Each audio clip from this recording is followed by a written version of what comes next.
Question सारे लिख लिए थे? कल वाला लिखा है क्वेश्चन आंसर? क्यों? आज चेक नहीं होना था इसलिए। Very good. कल जाके क्या पढ़ा फिर?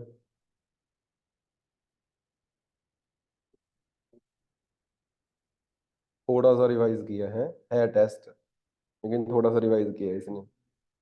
Very good.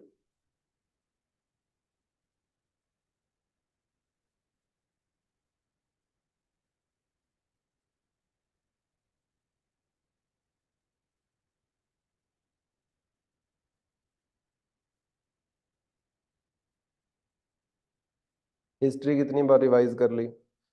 वो भी तो कंप्लीट होगी तुम लोगों की। तेरे मन पे थोड़ी ना चलेगा।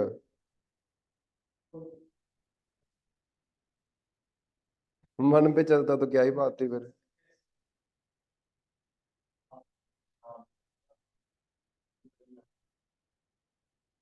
अच्छा, अदरवाइज नहीं। Very good. तुम्हारा मेरे हिसाब से ज्योग्राफी हुआ है, तुम्हारा तुम्हारा नहीं हुआ है ना? उनका हो गया। इन्वायरमेंट तो हुआ है। इन्वायरमेंट एंड इकोलॉजी हो गया है ना? तेरा पॉलिटी भी हो गया है। पहले वालों का शिखा वगैरह का तो ज्योग्राफी भी हो चुका है। आ जाओ आ जाओ। Good morning. और तुम्हारा हिस्ट्री भी कंप्लीट हो गया है ना? Good morning. इकोनॉमिक्स तुम्हारा चल रहा है। जर्नल साइंस भी चल रही है। बहुत कुछ हो गया है।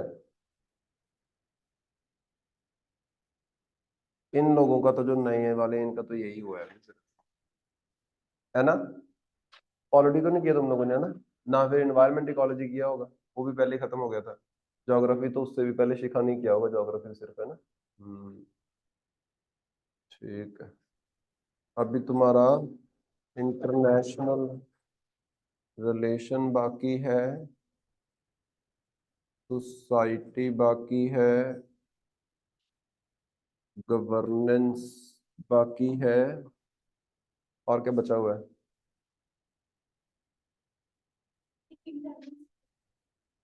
हाँ, इंटरनल सिक्योरिटी बाकी है। कुछ नहीं करेंगे इसको, कुछ खास नहीं है। इंटरनल जैसे यूएपीए एक्ट की हम बात कर देते हैं, ऐसे एक्ट और पॉलिसीज आती हैं कि सरकार क्या कर रही है इंटरनल सिक्योरिटी के लिए। इंटरनल सिक्योरिटी के क्या क्या इशू है, जैसे माओवादी लोग हमारे देश के अंदर देखने को मिलते हैं, नक्सलवादी लोग देखने को मिलते हैं, वो सारी चीजें। अब मणिपुर का इशू हो गया, वो भी इंटरनल सिक्योरिटी का इशू है। जो हमारे देश के अंदर टेररिज्म पनप रहा है, वो भी इंटरनल सिक्योरिटी का इशू है। तो वो ऐसे इश्यूज को डिस्कस करना होता है, कौन कौन से हैं और कैसे इसको सॉल्व किया जा सकता है, सरकार के क्या इनिशिएटिव्स हैं। बस कुछ थोड़ा सा, ज्यादा कोई लंबा नहीं है, 10 दिन का मैक्सिमम खिंचता है ये। और क्या टॉपिक है शिखा? और कौन सा मेरे दिमाग से निकल रहा है? यही आई थिंक। और सी सेट तो आई थिंक पूरा ही बचा हुआ है ना? सी सेट पूरा बचा हुआ है। तो ये ठीक है जी। स्टार्ट करते हैं फिर हमारे करंट अफेयर्स। फाइल ओपन करो, जो मैडम ने पहले सेंड की थी, जो कल सेंड की है वो नहीं, जो उससे पहले सेंड की थी। दैट इज 13 to 20 दिसंबर वाली। उसमें सबसे पहले जो हमारे पास टॉपिक है, that is anarcho capitalism. That is anarcho capitalism. मतलब एक नई टर्मिनोलॉजी आपको न्यूज के अंदर देखने को मिली। बेसिक मतलब समझाऊं, इसका मतलब है कि जो पब्लिक सर्विसेज है ना, public services, for example police जैसे हो गया। अगर आपको कोई बोले कि पुलिस प्राइवेट सर्विस होगी, तो कैसा लगेगा? कि पुलिस प्राइवेट होगी देश के अंदर, बड़े ही ऑड लगता है ना, आप बोल सकते हो। तो that is the anarcho capitalism. मतलब कैपिटलिज्म की एक फॉर्म है जिसमें जो बेसिक पब्लिक सर्विसेज है उनको भी प्राइवेट करने की बात की जा रही है, आप बोल सकते हो, राइट? तो न्यूज में क्या चल रहा था? The anarcho capitalism is a political philosophy. Political philosophy है जो क्या बोलती है, advocating for the abolition of state and privatisation of law and order. क्या बोल रहे हैं ये, अबॉलिश कर दो, अबॉलिश कर दो किसको, स्टेट को। स्टेट मतलब जो आपकी गवर्नमेंट होती है। स्टेट का मतलब समझाया था ना पॉलिटी में मैंने। स्टेट मतलब सेंटर की सरकार, स्टेट्स की सरकारें, पंचायत, म्युनिसिपैलिटी, मतलब जो सरकार है आप बोल सकते हो, उसको खत्म कर देना है। और जो आपकी पब्लिक सर्विसेज है, लाइक लॉ एंड ऑर्डर की सर्विस, जो किसके द्वारा संभाली जाती है, पुलिस ही संभालती है ना लॉ एंड ऑर्डर को आप बोल सकते हो। तो जितने भी ये लॉ एंड ऑर्डर को संभालने वाले ऑफिसर्स हैं, जो हमारी आप बोल सकते हो फोर्स है, जो सिक्योरिटी फोर्स है, वो क्या होनी चाहिए, प्राइवेट होनी चाहिए। सिंपल चीज ये बोलती है ये philosophy. Through free market competition among the private companies, मतलब ऐसा होना चाहिए कि कंपनीज के बीच में कंपटीशन हो कि कौन बेहतर पुलिस की सर्विस प्रोवाइड कर सकता है। जैसे होता है ना, आपने सिंगर्स को देखा होगा, बॉलीवुड स्टार्स को देखा होगा, उनके पास अपनी सिक्योरिटी होती है। वो सिक्योरिटी उनको वो बॉडीगार्ड कौन प्रोवाइड करती है, प्राइवेट कंपनीज ना। तो इसी तरीके से ये बात कर रहे हैं कि देश के अंदर जो पुलिसिंग का काम है वो भी क्या है, प्राइवेट कंपनीज करें।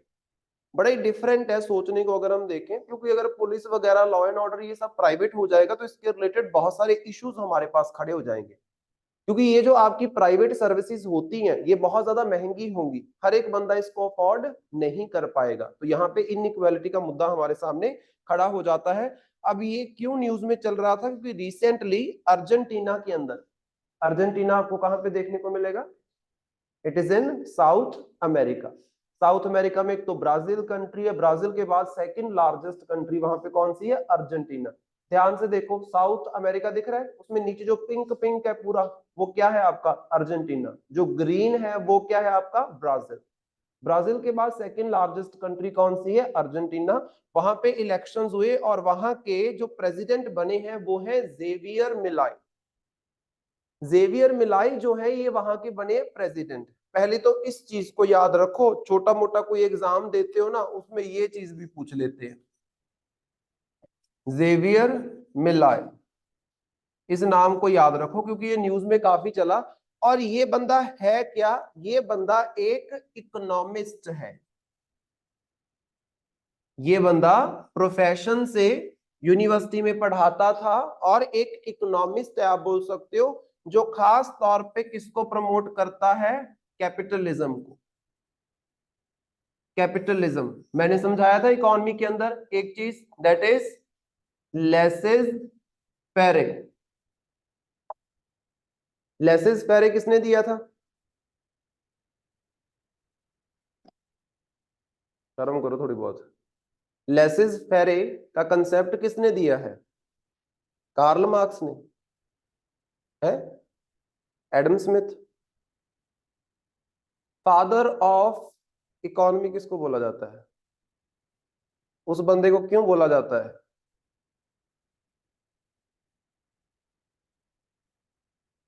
क्यों बोला जाता है फादर उसको,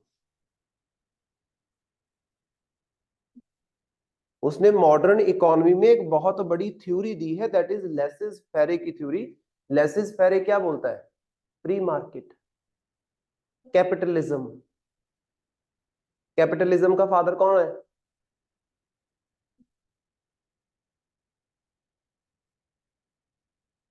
कैपिटलिज्म का फादर कौन है, Adam Smith, Karl Marx, Hegel. Very good, it's Adam Smith. उन्हीं के द्वारा तो बुक पब्लिश की जाती है 18th सेंचुरी के अंदर, और उसके अंदर बताया जाता है लेसिस फेरे। लेसिस फेरे का मतलब क्या होता है, इसका मतलब होता है फ्री मार्केट। इसका मतलब होता है फ्री मार्केट, मतलब मार्केट के ऊपर, इकोनॉमी के ऊपर सरकार का कंट्रोल नहीं होगा।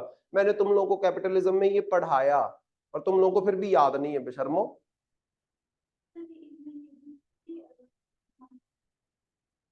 कोई डिमांड सप्लाई नहीं है, सिर्फ ये है कि मार्केट कंट्रोल करेगी। डिमांड सप्लाई तो अपने आप ही आगे, जब मैंने आपको बोला फ्री मार्केट। फ्री मार्केट क्या है कि अगर डिमांड बढ़ती है तो मार्केट अपनी मर्जी से प्राइसेस को राइज कर सकती है। सरकार का कंट्रोल नहीं होना चाहिए। इकोनॉमी को कौन चलाएगा? Private industrialist. That is the capitalism, जो कि सबसे पहले हमें यूएसए के अंदर एक प्रॉपर प्योर फॉर्म के अंदर देखने को मिला। तो इसी लेसिस फेरे की जो थ्योरी है, इसको प्रमोट करता है कौन? ये पर्सन, मतलब इसी सेक्शन से या फैक्शन से आप बोल सकते हो ये बिलोंग करता है। तो इसकी जीत एक तरीके से आप बोल सकते हो अर्जेंटीना के अंदर क्या है? प्राइवेटाइजेशन को बहुत ज्यादा प्रमोट करने वाली है। और वहां पे कहीं ना कहीं इस एनार्को कैपिटलिज्म की भी बात हो रही है कि पब्लिक सर्विसेज को भी क्या करना चाहते हो? प्राइवेट करना चाहते हो, और स्टेट जो है उसको आप अबॉलिश करना चाहते हो। राइट? ऐसा कोई डायरेक्टली नहीं बोला गया है, बट इस बंदे का जीतना ये चीज दर्शाता है कि यहाँ की जो आपकी पब्लिक है वो भी कहीं ना कहीं इस पर्सन को सपोर्ट कर रही, तभी ये जीता है, ऐसे थोड़ा जीत गया। अब नीचे देखो, बहुत सारे आपके पास क्रिटिक्स हैं जो क्या है इस आइडियोलॉजी को बड़ा ही इम्प्रैक्टिकल बताते हैं। मैंने भी आपसे पूछा कि सोच के देखो, पुलिस जो आपकी हो ये प्राइवेट हो, तो इसका मतलब क्या है?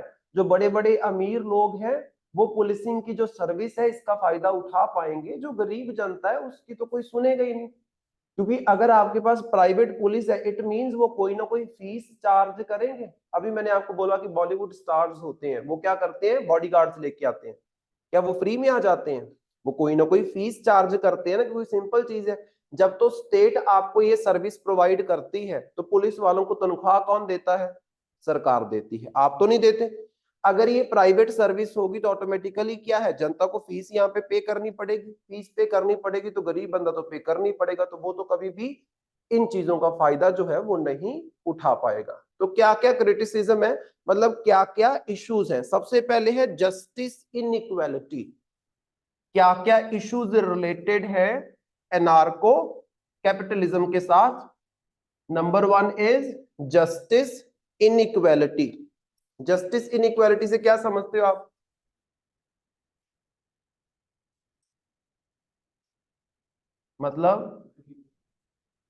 मतलब जो गरीब है, जो पुअर है, आप बोल सकते हो वो जस्टिस अफोर्ड नहीं कर पाएगा। जब आपने लॉ एंड ऑर्डर की सारी सर्विसेज प्राइवेट कर दी तो आपको क्या है? फीस भरनी पड़ेगी। अब आपके पास पैसा नहीं है भरने के लिए। आज हमारे पास क्या है? देखो, free legal service, free legal aid is one among the fundamental rights under article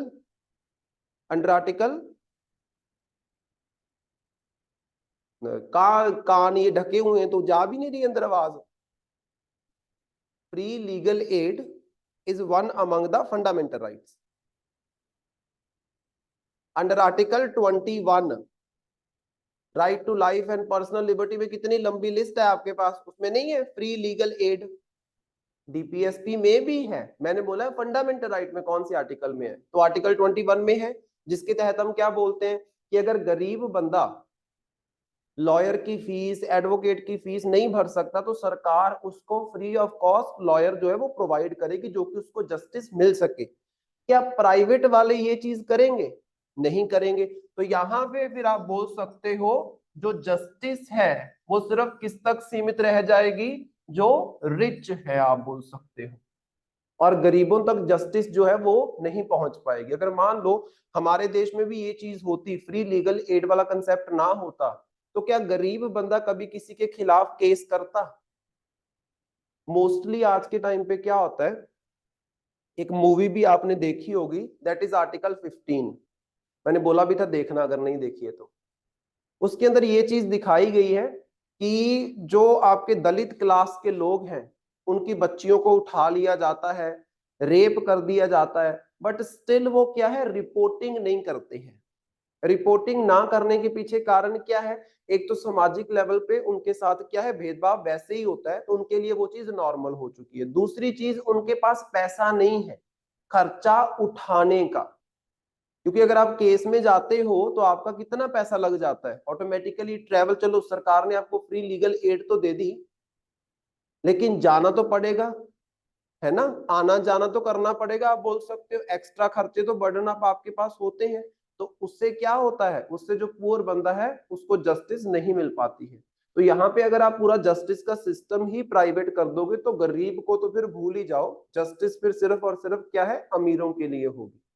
number 1 point, ये जो चीज है ना, ये जो मैं आपको समझा रहा हूं, ये एथिक्स के अंदर आपको क्वेश्चन पूछा जा सकता है। एथिक्स आपको बचा हुआ है, बहुत पूरे का पूरा एक टॉपिक है आपका, एक पेपर है, नॉट टॉपिक, जस्ट एक पूरा पेपर है, जीएस पेपर 4 जिसको हम बोलते हैं, दैट इज एथिक्स। एथिक्स का एक टॉपिक है कि अगर सब कुछ हम प्राइवेट कर देंगे तो इसका क्या क्या एथिकल इशू हो सकता है। पहला एथिकल इशू क्या है? Justice inequality.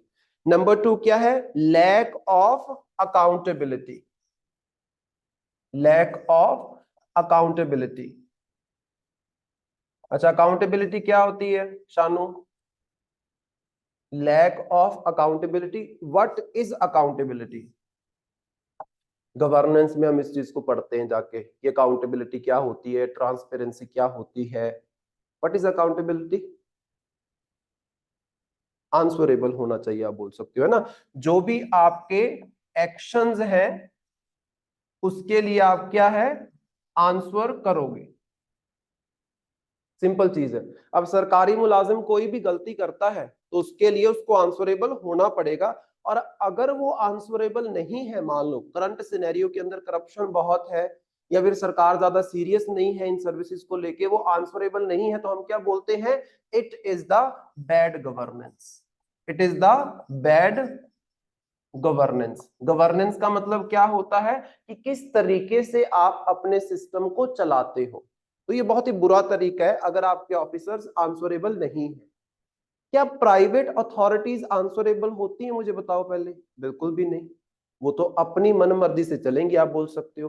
तो अगर सारी सर्विसेज प्राइवेट हो जाएंगी तो अकाउंटेबिलिटी की भी क्या हो जाएंगी? धज्जियां उड़ जाएंगी। सिंपल चीज है, राइट। नंबर 3 क्या है? Access to services. Access to services.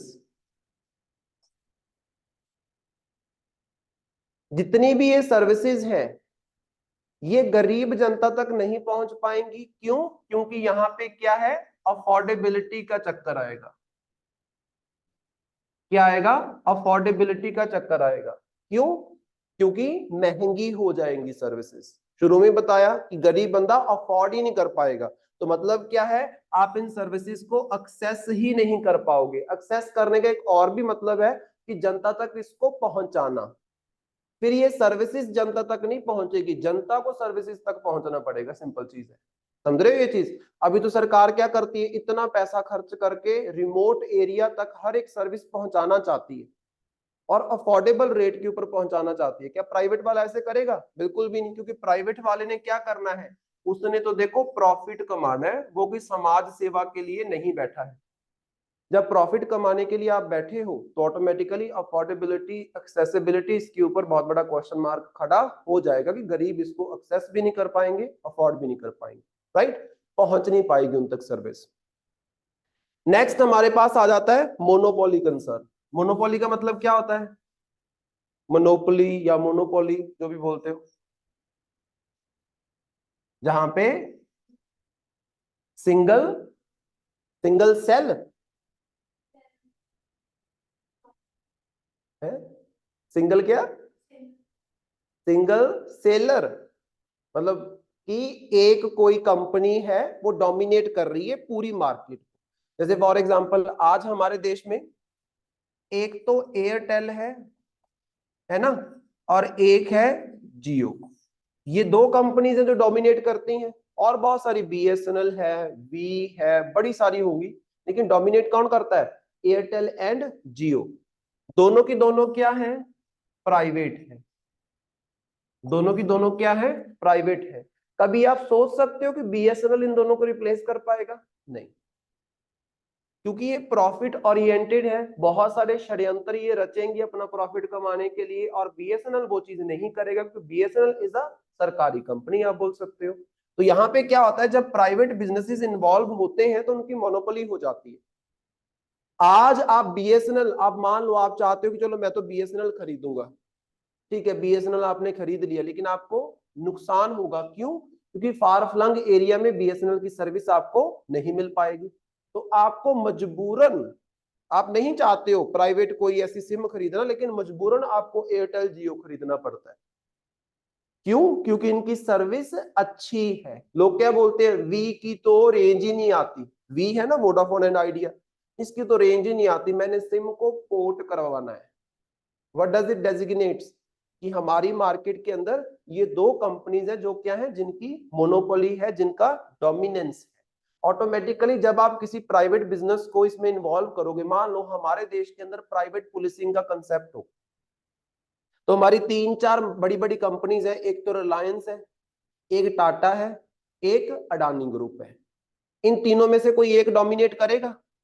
क्या कोई मेरे आपके जैसा छोटी मोटी कंपनी चलाने वाला, क्या वो इस सर्विस को अच्छी क्वालिटी से प्रोवाइड कर पाएगा? नहीं।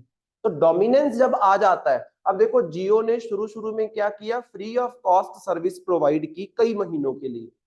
जब लोगों ने सबने जियो की सिम खरीद ली, उसके बाद इसने क्या है, धीरे धीरे अपने पैक निकालने स्टार्ट कर दिए कि ये इतने का पैक है जी, ये साल का पैक है जी, ये 6 महीने का पैक है।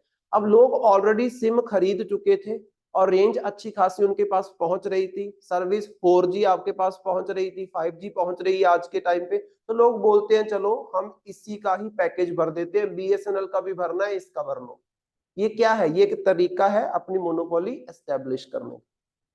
तो ये सारी प्रॉब्लम्स हमें देखने को मिलेंगी, और एट द एंड है public goods, eight the and है पब्लिक गुड्स। पब्लिक गुड्स का मतलब क्या है? What do you mean by public goods?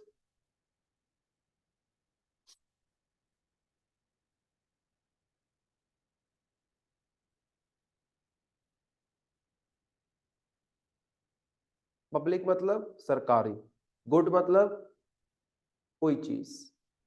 जो पब्लिक गुड्स प्रोवाइड किए जाते हैं, क्या वो प्रोवाइड किए जाएंगे यहाँ पे? मुझे ये बताओ। पब्लिक गुड्स तो आपके खत्म हो जाएंगे ना जब आप हर एक चीज को प्राइवेट कर दोगे। पब्लिक गुड्स एंड सर्विसेज भी लगा सकते हो आप यहाँ पे। अब सिंपल चीज है, मुझे एक बात बताओ, जैसे आज के टाइम पे सरकार क्या करती है, कम दाम के ऊपर राशन प्रोवाइड करती है ना, कम दाम के ऊपर एजुकेशन की सर्विस प्रोवाइड करते हैं। कम दाम क्या, बिल्कुल दाम लेती नहीं एजुकेशन का, तो 14 साल तक आप बोल सकते हो। क्या ये चीजें आपको मिल पाएंगी जो आज फ्री ऑफ कॉस्ट मिल रही हैं? बिल्कुल भी नहीं। जैसे लोग बात करते हैं कि जो सरकारी स्कूल है इनको प्राइवेट कर दो, जो सरकारी स्कूल है इनको प्राइवेट कर दो, हमारे देश में एजुकेशन को प्राइवेट कर दो। सरकार क्यों नहीं करती है? क्योंकि अगर आपने प्राइवेट किया तो ये जो हमने राइट टू एजुकेशन दे रखा है, आर्टिकल एजुकेशन, आर्टिकल 21A, ये कभी आप प्रोवाइड कर ही नहीं पाओगे, क्योंकि वो क्या बोलता है, 6 से लेकर 14 साल के बच्चों को फ्री एजुकेशन जो है वो प्रोवाइड करनी है। तो वहां पे क्या हो जाएगी, गड़बड़ हो जाएगी। तो मतलब ये सारी प्रॉब्लम्स हो जाएंगी। एक तो जस्टिस इनइक्वालिटी है, लैक ऑफ अकाउंटेबिलिटी है, देन एक्सेस टू सर्विसेज है, देन मोनोपोली है, एंड देन पब्लिक गुड्स है। ये सारी की सारी क्या है, इश्यूज है आपके एनार्को कैपिटलिज्म। याद रहेंगे? इसके ऊपर मैं तुम लोगों से क्वेश्चन पूछने वाला हूं आगे चल के, ठीक है? नेक्स्ट लिखो, नेक्स्ट जो हमारा टॉपिक है दैट इज वल्पराय प्लेट्यू। स्टेट का रोल खत्म करके प्राइवेट बिजनेसेस को इन्वॉल्व कर देना है इन सब पब्लिक सर्विसेज में। पुलिस भी इसमें इंक्लूड होगा, लॉ एंड ऑर्डर सब कुछ इसमें इंक्लूड होगा, हर एक चीज इसमें इंक्लूड होगी, तभी तो ये बहुत बड़ा इशू है, आप बोल सकते हो, है ना? जैसे नॉर्मली आप कैपिटलिस्टिक इकोनॉमीज को देखते हो, वहां पे जो मार्केट है वो तो प्राइवेट होती है, लेकिन बेसिक सर्विसेज कौन प्रोवाइड करता है? सरकार प्रोवाइड करती है। ऐसा थोड़ी ना होता है, जैसे फॉर एग्जांपल आप यूएसए में जाओ, वहां पे आपको सरकारी पब्लिक स्कूल देखने को नहीं मिलते? मिलते हैं। पब्लिक स्कूल भी हैं, पब्लिक कॉलेज भी हैं, पब्लिक यूनिवर्सिटीज भी हैं, बट ज्यादा कौन सी हैं? प्राइवेट। मतलब सरकार बेसिक नेसेसिटीज प्रोवाइड करती है गरीबों के लिए, लेकिन ये बोल रहे हैं कि जो थोड़ा बहुत प्रोवाइड किया जाता है कैपिटलिज्म में उसको भी खत्म कर दो, टोटली प्राइवेट कर दो। अब यूएसए में आप जाओ, क्या यूएसए में पुलिस प्राइवेट है? क्या कनाडा में पुलिस प्राइवेट है? नहीं। क्या यूके में पुलिस प्राइवेट है? नहीं। हालांकि ये कैपिटलिस्टिक इकोनॉमीज है। तभी इसको मैंने बोला एनार्को कैपिटलिज्म, मतलब कैपिटलिज्म की भी एक नेक्स्ट फॉर्म आप बोल सकते हो, राइट? नेक्स्ट देखो, दैट इज वल्पराय प्लेट्यू। ये क्यों न्यूज में चल रहा था? वल्पराय प्लेट्यू, प्लेट्यू क्या होता है? क्या होता है प्लेट्यू?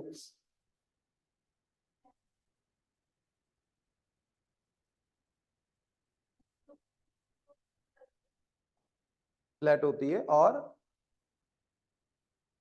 जो साइड्स हैं वो अपलिफ्टेड होंगी, आप बोल सकते हो। जैसे फॉर एग्जांपल ये हाइट के बेसिस के ऊपर होता है सिंपल, कि सी लेवल से अगर तो आपकी हाइट जो है वो है अराउंड 200 या फिर मैक्सिमम 300 तक मीटर तक, तो उसको बोला जाता है प्लेन का एरिया। अगर साइड्स थोड़ी सी इस तरीके से शार्प है, ऊपर से फ्लैट है और हाइट ज्यादा है, अराउंड 300 से 400 आप लगा सकते हो मीटर है समुद्री तल से, तो उसको बोल दिया जाएगा सी लेवल से, नॉट समुद्री तल, सी लेवल से उसको क्या बोल दिया जाएगा, प्लेट्यू।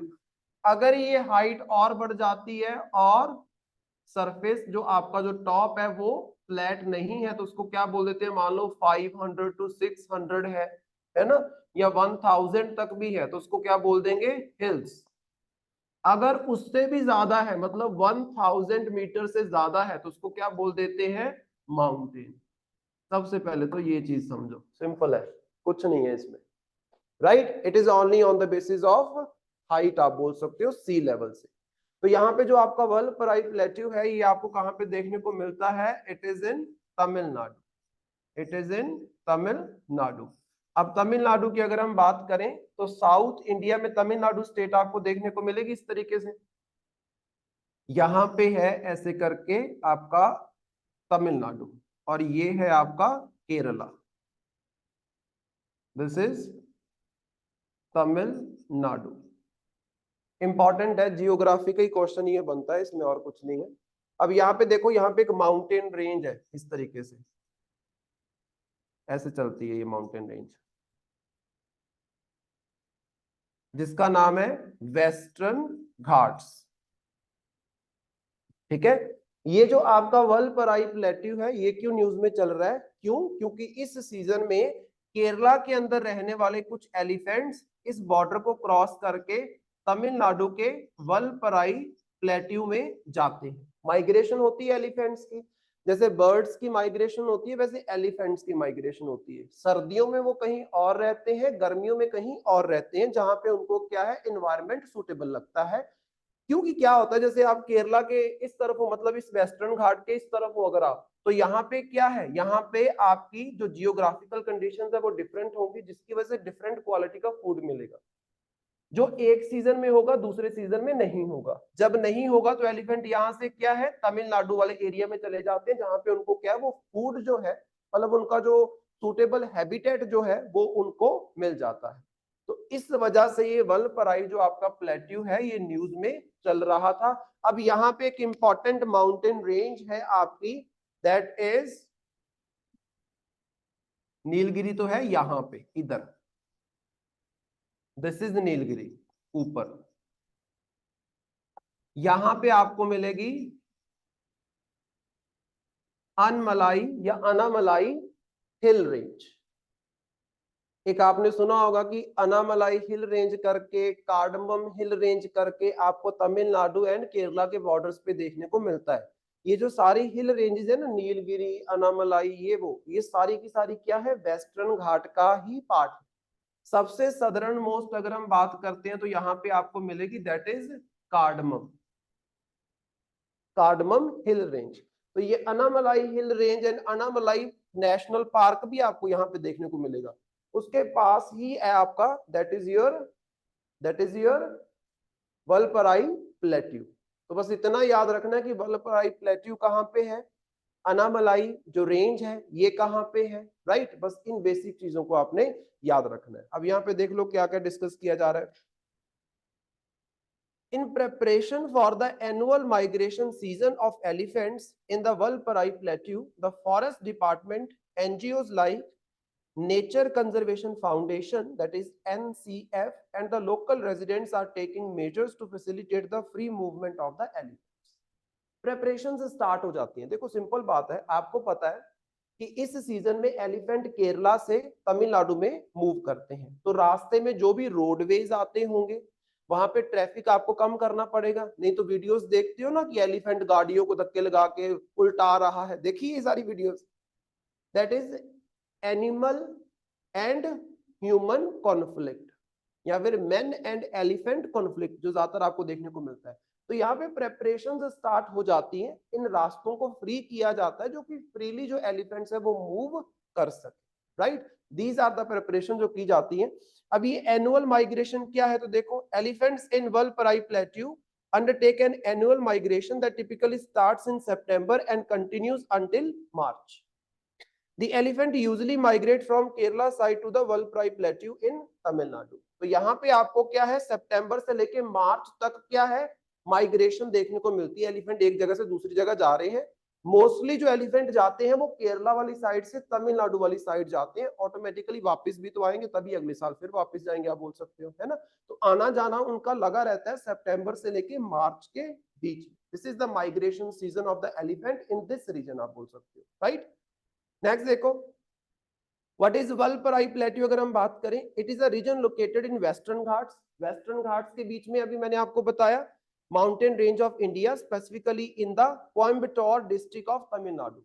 तमिलनाडु की कौन से डिस्ट्रिक्ट में है ये आपका वल्पराई प्लेट्यू, कोयम्बटूर जो आपकी डिस्ट्रिक्ट है।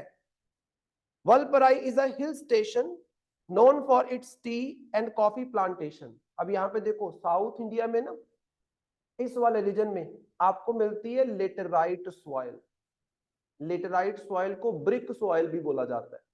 लेटेराइट सॉइल की अगर हम बात करते हैं, इस सॉइल में ना ये ऐसी जगह पे आपको मिलेगी जहां पे एक दिन तो बड़ी बारिश है, अगले दिन बहुत धूप है, ड्राई सीजन। बारिश पड़ रही है, ड्राई सीजन, बारिश पड़ रही है, ड्राई डे, आप बोल सकते हो। जहां पे ऐसा माहौल होता है उसमें क्या, बहुत बारिश होने की वजह से जो आपकी सॉइल होती है ना, उसके बीच में से जितने भी मिनरल्स हैं वो लीच आउट हो जाते हैं। लीच आउट होना मतलब छन जाते हैं, बाहर निकल जाते हैं, बह जाते हैं, आप बोल सकते हो। पीछे जो सॉइल बचती है उसको हम बोलते हैं लेटेराइट सॉइल। अब इसको ब्रिक सॉइल क्यों बोल रहे हैं, क्योंकि ये सॉइल जहां पे भी मिलती है ना, इसकी ऐसे ब्रिक की फॉर्म में आप बोल सकते हो कि ऐसे बड़े बड़े ऐसे, क्या बोलेंगे उसको आप, क्या बोलते हैं, पंजाब में तो बट्टे बोलते हैं, रोड़े बोलते हैं, इसको क्या बोलेंगे, रोड़ा क्या होता है, रोड़ा क्या होता है, रास्ते का रोड़ा बनना।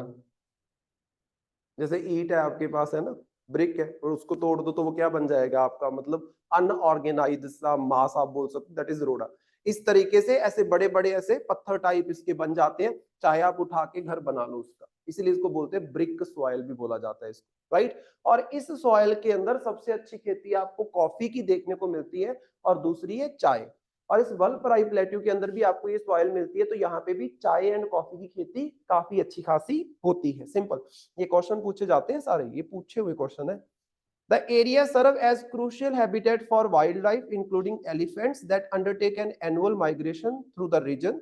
The Valparai Plateau is part of the Anmalai Tiger Reserve, contributing to its biodiversity and ecological significance. तो यहाँ पे आपका अनामलाई जो टाइगर रिजर्व है, जो यहीं पे आपको देखने को मिलेगा, क्योंकि यहाँ पे अनामलाई आपकी माउंटेन रेंज है, और उसी में आपके पास क्या है, आपका वल्पराई जो प्लेट्यू है वो भी देखने को मिलता है। मतलब आप ऐसे बोल सकते हो कि ये वल्पराई प्लेट्यू है, इसके ऊपर आपकी माउंटेन रेंज भी आपको दिख रही है अनामलाई, और यहीं पे आपका जंगल है, और इसी जंगल को हमने नेशनल पार्क या टाइगर रिजर्व जो है वो बनाया, राइट। सिंपल चीज। नेक्स्ट देखो, इंपॉर्टेंट है, that is COP28 of UNFCCC।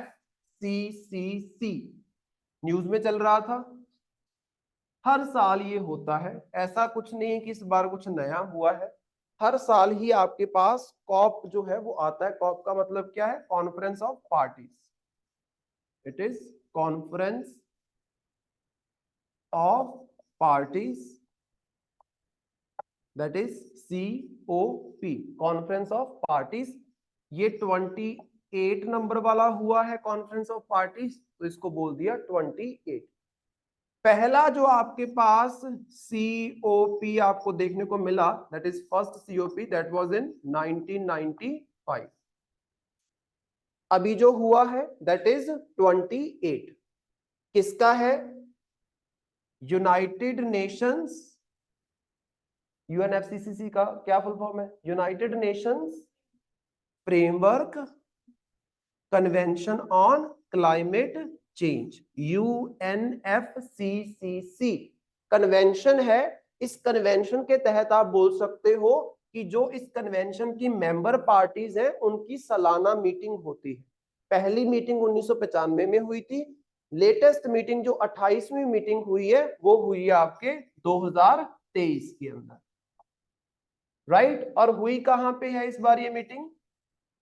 UAE के अंदर। एग्जैक्ट प्लेस बताओ? दुबई। कहां पे हुई है? दुबई के अंदर। दुबई कहां पे है? यूएई में। और यूएई कहां पे है?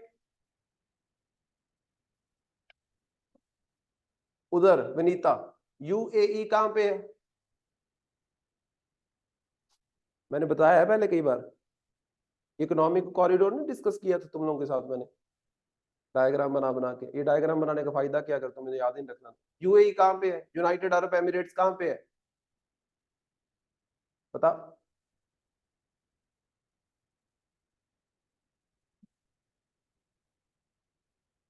ये सारे हैं कहां पे?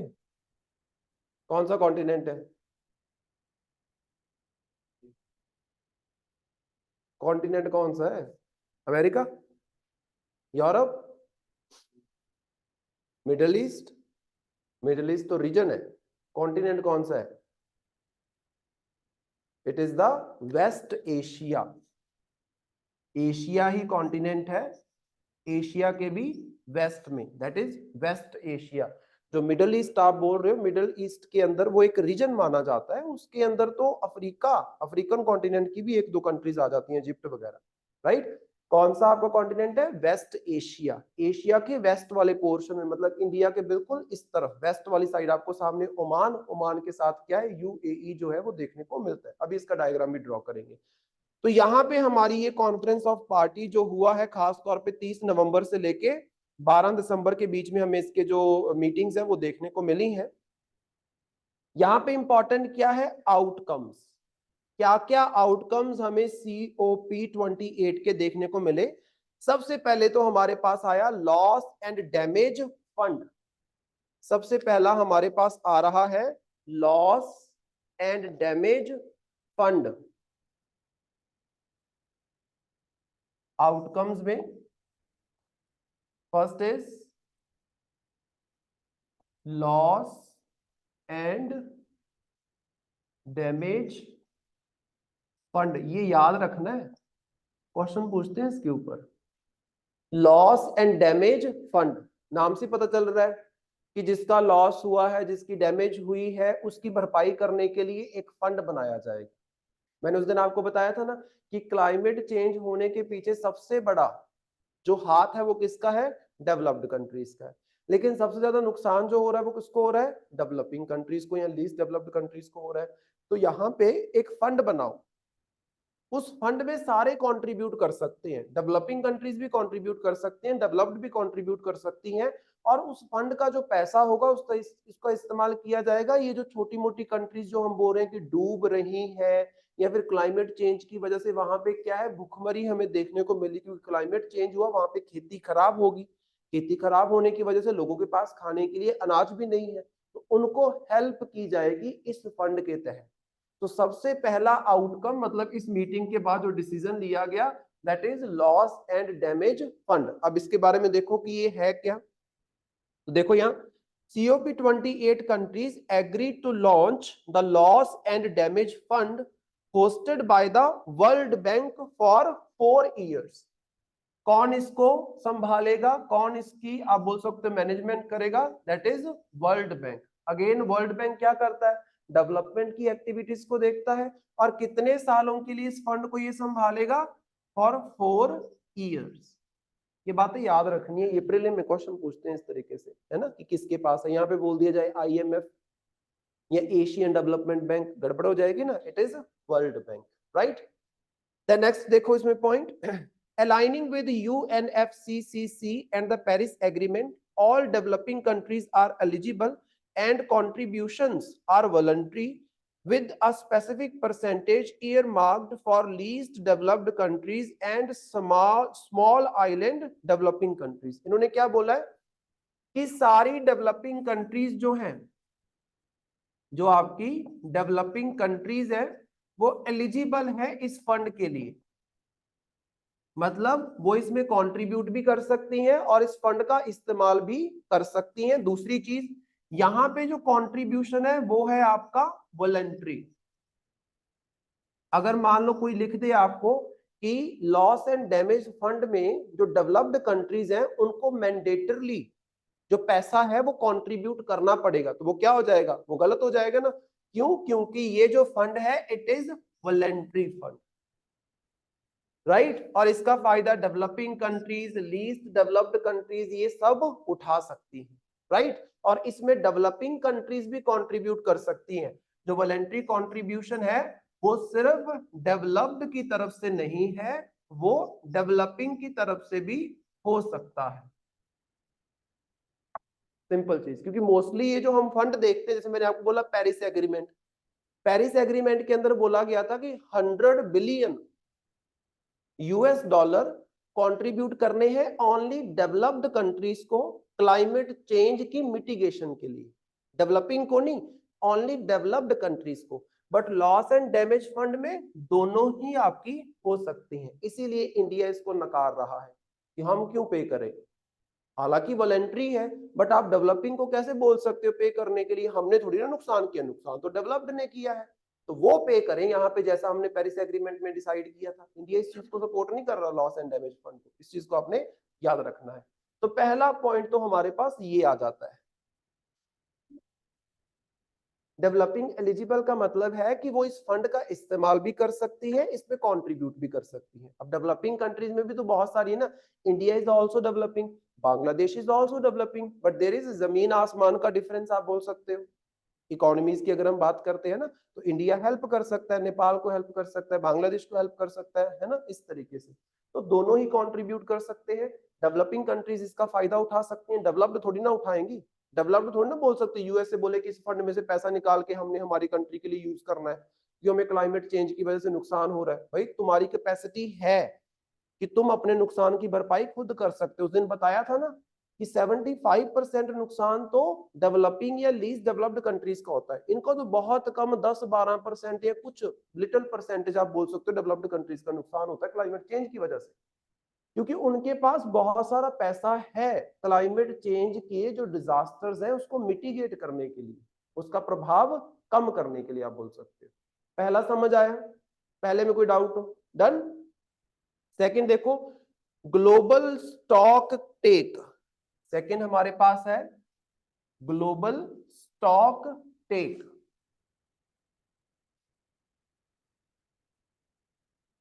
Global stocktake. सबसे पहले नीचे चलो, इसकी डेफिनेशन पढ़ो, नीचे चल के आपको दी गई है डेफिनेशन इसकी। What is global stock take?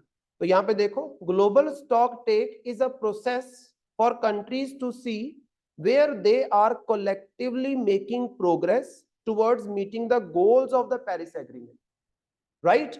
As per the Paris Agreement 2015, it was decided that countries would assess their progress for the first time in 2023 and then every 5 years.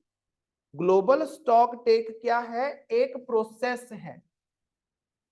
क्या है? एक प्रोसेस है जिसके तहत असेसमेंट की जाएगी। क्या की जाएगी? असेसमेंट, कि आपने पेरिस एग्रीमेंट के जो गोल्स थे उनको कितना अचीव किया है। सिंपल चीज, पेरिस एग्रीमेंट में गोल रखा गया ना कि हमने 1.5 डिग्री सेल्सियस से ज्यादा टेम्परेचर नहीं बढ़ने देना, खास तौर पे 2030 तक, उससे ज्यादा टेम्परेचर नहीं बढ़ना चाहिए। लेकिन बोला जा रहा है कि उससे ज्यादा टेम्परेचर जो है, एवरेज टेम्परेचर, वो बढ़ जाएगा। तो ये ग्लोबल स्टॉक टेक क्या है? एक प्रोसेस है जिसके तहत पेरिस एग्रीमेंट में जो कंट्रीज इन्वॉल्व थी वो क्या करेंगी? वो असेसमेंट करेंगी कि हमने क्या टारगेट रखा था और कितना अचीव किया है। कौन सा target? Goals of Paris agreement. Paris agreement में बोला गया था, देखो पेरिस एग्रीमेंट आया 2015 में, 2015 के बाद से ही हमने हमारे एफर्ट्स स्टार्ट कर दिए होंगे, क्या करने के लिए? कार्बन एमिशन को कम करने के लिए, जो कि टेम्परेचर ज्यादा ना बढ़े। इन्होंने बोला 2015 में तो पेरिस एग्रीमेंट आपका आया है, 2023 में जाके सबसे पहली असेसमेंट आप करोगे कि 2015 से 2023 के बीच में क्या किया तुम लोगों ने। फर्स्ट असेसमेंट रिपोर्ट जो है कि किस कंट्री ने कितना अच्छा परफॉर्म किया है उन गोल्स के ऊपर, वो आपके पास आएगी। 2023 के बाद एवरी 5 ईयर ये रिपोर्ट निकाली जाएगी। 2023 में रिपोर्ट आई, इसके बाद 5 सालों के बाद, 2023 के बाद 5 साल मतलब 2028 के लास्ट में जाके फिर से रिपोर्ट आएगी। फिर 5 साल के बाद मतलब 2033 के अंदर जाके फिर से रिपोर्ट आएगी। ये सिस्टम है, that is the global stocktake. Simple चीज है, समझ आया क्या चीज है ये, इसमें कोई गड़बड़ हो? डन विनीता, समझ आया पूरा? ठीक है। अब इसमें देखो कि सीओपी में क्या किया गया है, तो यहाँ पे देखो COP 28 released the 5th iteration of the global stock take, adopting 8 steps to limit the global temperature rise to 1.5 degree Celsius. तो यहाँ पे 8 स्टेप्स जो है वो बताए गए हैं जिसका इस्तेमाल करके आप बढ़ते हुए टेम्परेचर को, जो आपने रेंज रखी है ना कि टेम्परेचर मैक्सिमम 1.5 डिग्री सेल्सियस बढ़ना चाहिए, एवरेज टेम्परेचर क्लाइमेट चेंज में टेम्परेचर मैक्सिमम 1.5 डिग्री जो है वो बढ़ना चाहिए। तो इस चीज को अचीव करने के लिए 8 रास्ते बताए गए हैं। 8 आपके पास स्टेप्स हैं, कौन कौन से देखो। Number 1, tripling the renewable energy. कौन कौन से 8 स्टेप्स हैं, ये इंपॉर्टेंट है, क्वेश्चन में आंसर में लिखना पड़ेगा। Number 1 is tripling the renewable energy, मतलब जितना गोल हमने पहले रखा था उसको ट्रिपल कर दो, 3 गुना कर दो, और कितना बना दो? 11,000 गीगावाट। 11,000 गीगावाट, मतलब 11,000 गीगावाट जो है, इतनी हमने रिन्यूएबल एनर्जी प्रोड्यूस करनी है बाय 2030। इससे क्या होगा, जब आप रिन्यूएबल एनर्जी प्रोड्यूस करोगे तो रिन्यूएबल एनर्जी में क्या होता है, carbon emission is less. Carbon emission अगर आपका लेस है तो इसका मतलब क्या है,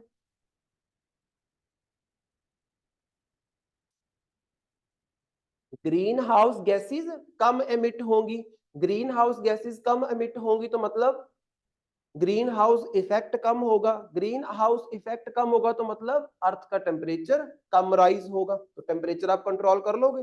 number 1 point, tripling of the renewable energy, ये हेडिंग याद रखो, दैट्स राइट। नंबर 2, यहां पे देखो क्या बोला जा रहा है इसमें, and collectively double the global energy efficiency improvements of around 2% to over 4% every year until 2030। Energy efficient होने का मतलब क्या है, एनर्जी एफिशिएंसी का मतलब क्या होता है?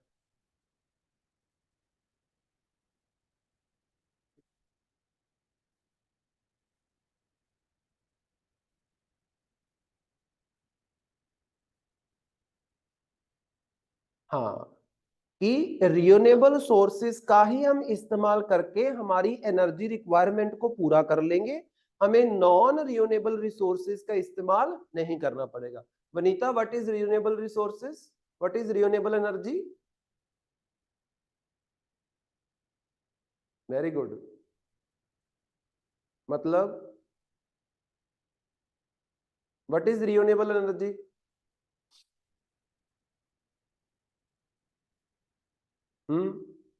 वेरी गुड विनीता, मैं कब से बोल रहा हूं और आपने बिल्कुल नहीं पूछा कि सर रिन्यूएबल एनर्जी क्या होता है। इधर Shanu, what is renewable energy? Renewable, तोड़ लो शब्दों को, री मतलब दोबारा से, न्यू प्रोड्यूस की जा सकती है, एबल करने के काबिल है, ऐसी एनर्जी जो बार बार बन सकती है। जैसे फॉर एग्जांपल सोलर एनर्जी, हर दिन ही सूरज निकलता है, हर दिन ही बन सकती है। लेकिन क्या कोयला हर दिन बन सकता है? नहीं, कोयले को बनने के लिए तो हजारों साल लगते हैं। एक बार जो कोयला बना हुआ है वो खत्म हो जाएगा तो हजारों साल फिर से लगेंगे उसको बनने के लिए, आप बोल सकते हो दैट इज नॉन रिन्यूएबल। एक बार खत्म हो गया तो दूसरी बार बनने में टाइम लगता है बहुत ज्यादा। रिन्यूएबल मतलब जो हर दिन बनाई जा सकती है, हवा हर दिन चलती है, पौन चक्कियां चला लो, आपकी बन जाएगी विंड एनर्जी, है ना। हाइड्रो पावर प्लांट्स आप लगा सकते हो, बन जाएगी रोज energy. So these all are renewable energy sources. खास तौर पे हम यहाँ पे बात करें सोलर एनर्जी की, तभी तो हमारे देश में सोलर एनर्जी पे इतना फोकस किया जा रहा है, राइट। तो उसकी एफिशिएंसी आपने बढ़ानी है, मतलब क्या है, वो आपकी एनर्जी रिक्वायरमेंट को पूरा कर सके, आप बोल सकते हो, राइट। नेक्स्ट देखो, phase out the unabated coal power. Unabated का मतलब क्या होता है, जिसके खत्म होने के चांसेस ना हो, आप बोल सकते हो, जो वीक ना हो सकता, उसको बोलते हैं अनअबेटेड कोल पावर। मतलब देखो, कोल ऐसी पावर है जिसको रिप्लेस करना बड़ा मुश्किल है, इट इज वेरी टफ। कोयला एक ऐसा आपके पास एनर्जी सोर्स है जिसको क्या है, कोई भी जना खना एनर्जी सोर्स रिप्लेस नहीं कर सकता। इंडिया भी यही बोलता है, बाकी जनता बोल रही है कि कोयले का इस्तेमाल खत्म कर दो, कोयला इस्तेमाल ही मत करो। इंडिया बोलता है ऐसा तो नहीं हो सकता, विदाउट कोयला हमारी तो डेवलपमेंट ही रुक जाएगी, हमारी तो इकोनॉमिक ग्रोथ ही नहीं होगी, क्योंकि हम सबसे ज्यादा कोयले के ऊपर ही तो डिपेंडेंट है एनर्जी के लिए। सो कोयले को वो क्या बोल रहे हैं, अनअबेटेड कोल पावर को रिप्लेस कर दो, मतलब इसकी जगह पे रिन्यूएबल एनर्जी यूज कर लो। लेकिन रिन्यूएबल एनर्जी जितना आपको 1 टन कोला एनर्जी प्रोवाइड करेगा, उसको रिप्लेस करने के लिए आपको बहुत ही बड़ी बड़ी मात्रा में, आप बोल सकते हो, रिन्यूएबल एनर्जी के प्लांट लगाने पड़ेंगे। समझ रहे हो ये चीज। तो कोयला रिप्लेस करना कोई आसान बात नहीं है, बहुत बड़ी इन्वेस्टमेंट चाहिए इसके लिए, क्योंकि इसको रिप्लेस को किससे करना है आपने, रिन्यूएबल एनर्जी से। और उस अमाउंट की रिन्यूएबल एनर्जी प्रोड्यूस करने के लिए बहुत सारा पैसा लगता है, अगर उधर पैसा लगाने लगे तो ग्रोथ कहां से होगी, आप नहीं हो पाएगी। दूसरा ये बता रहे हैं जिसको इंडिया फुलफिल नहीं करेगा बिल्कुल भी। Next, accelerating the efforts globally towards net zero by around mid century. तीसरा बोल रहे हैं net zero target, net zero target by mid of the century, मतलब 2050। मिड ऑफ द सेंचुरी मतलब यही हुआ ना, कि जो आपकी 21st सेंचुरी चल रही है इसके मिड तक, 2050 तक। नेट जीरो टारगेट क्या है, मैंने पहले भी कई बार बताया है, शानू बताएगी। नेट जीरो टारगेट क्या है बेटे, एमिशन कम करना है। अच्छा, तो उससे क्या होगा, नेट जीरो का मतलब है जीरो आना चाहिए, बट नेट, अब नेट तो मैं बड़े दिनों से समझा रहा हूं, नेट जीडीपी, नेट जीएनपी, फिर भी ना बताओ तो फिर मुश्किल है।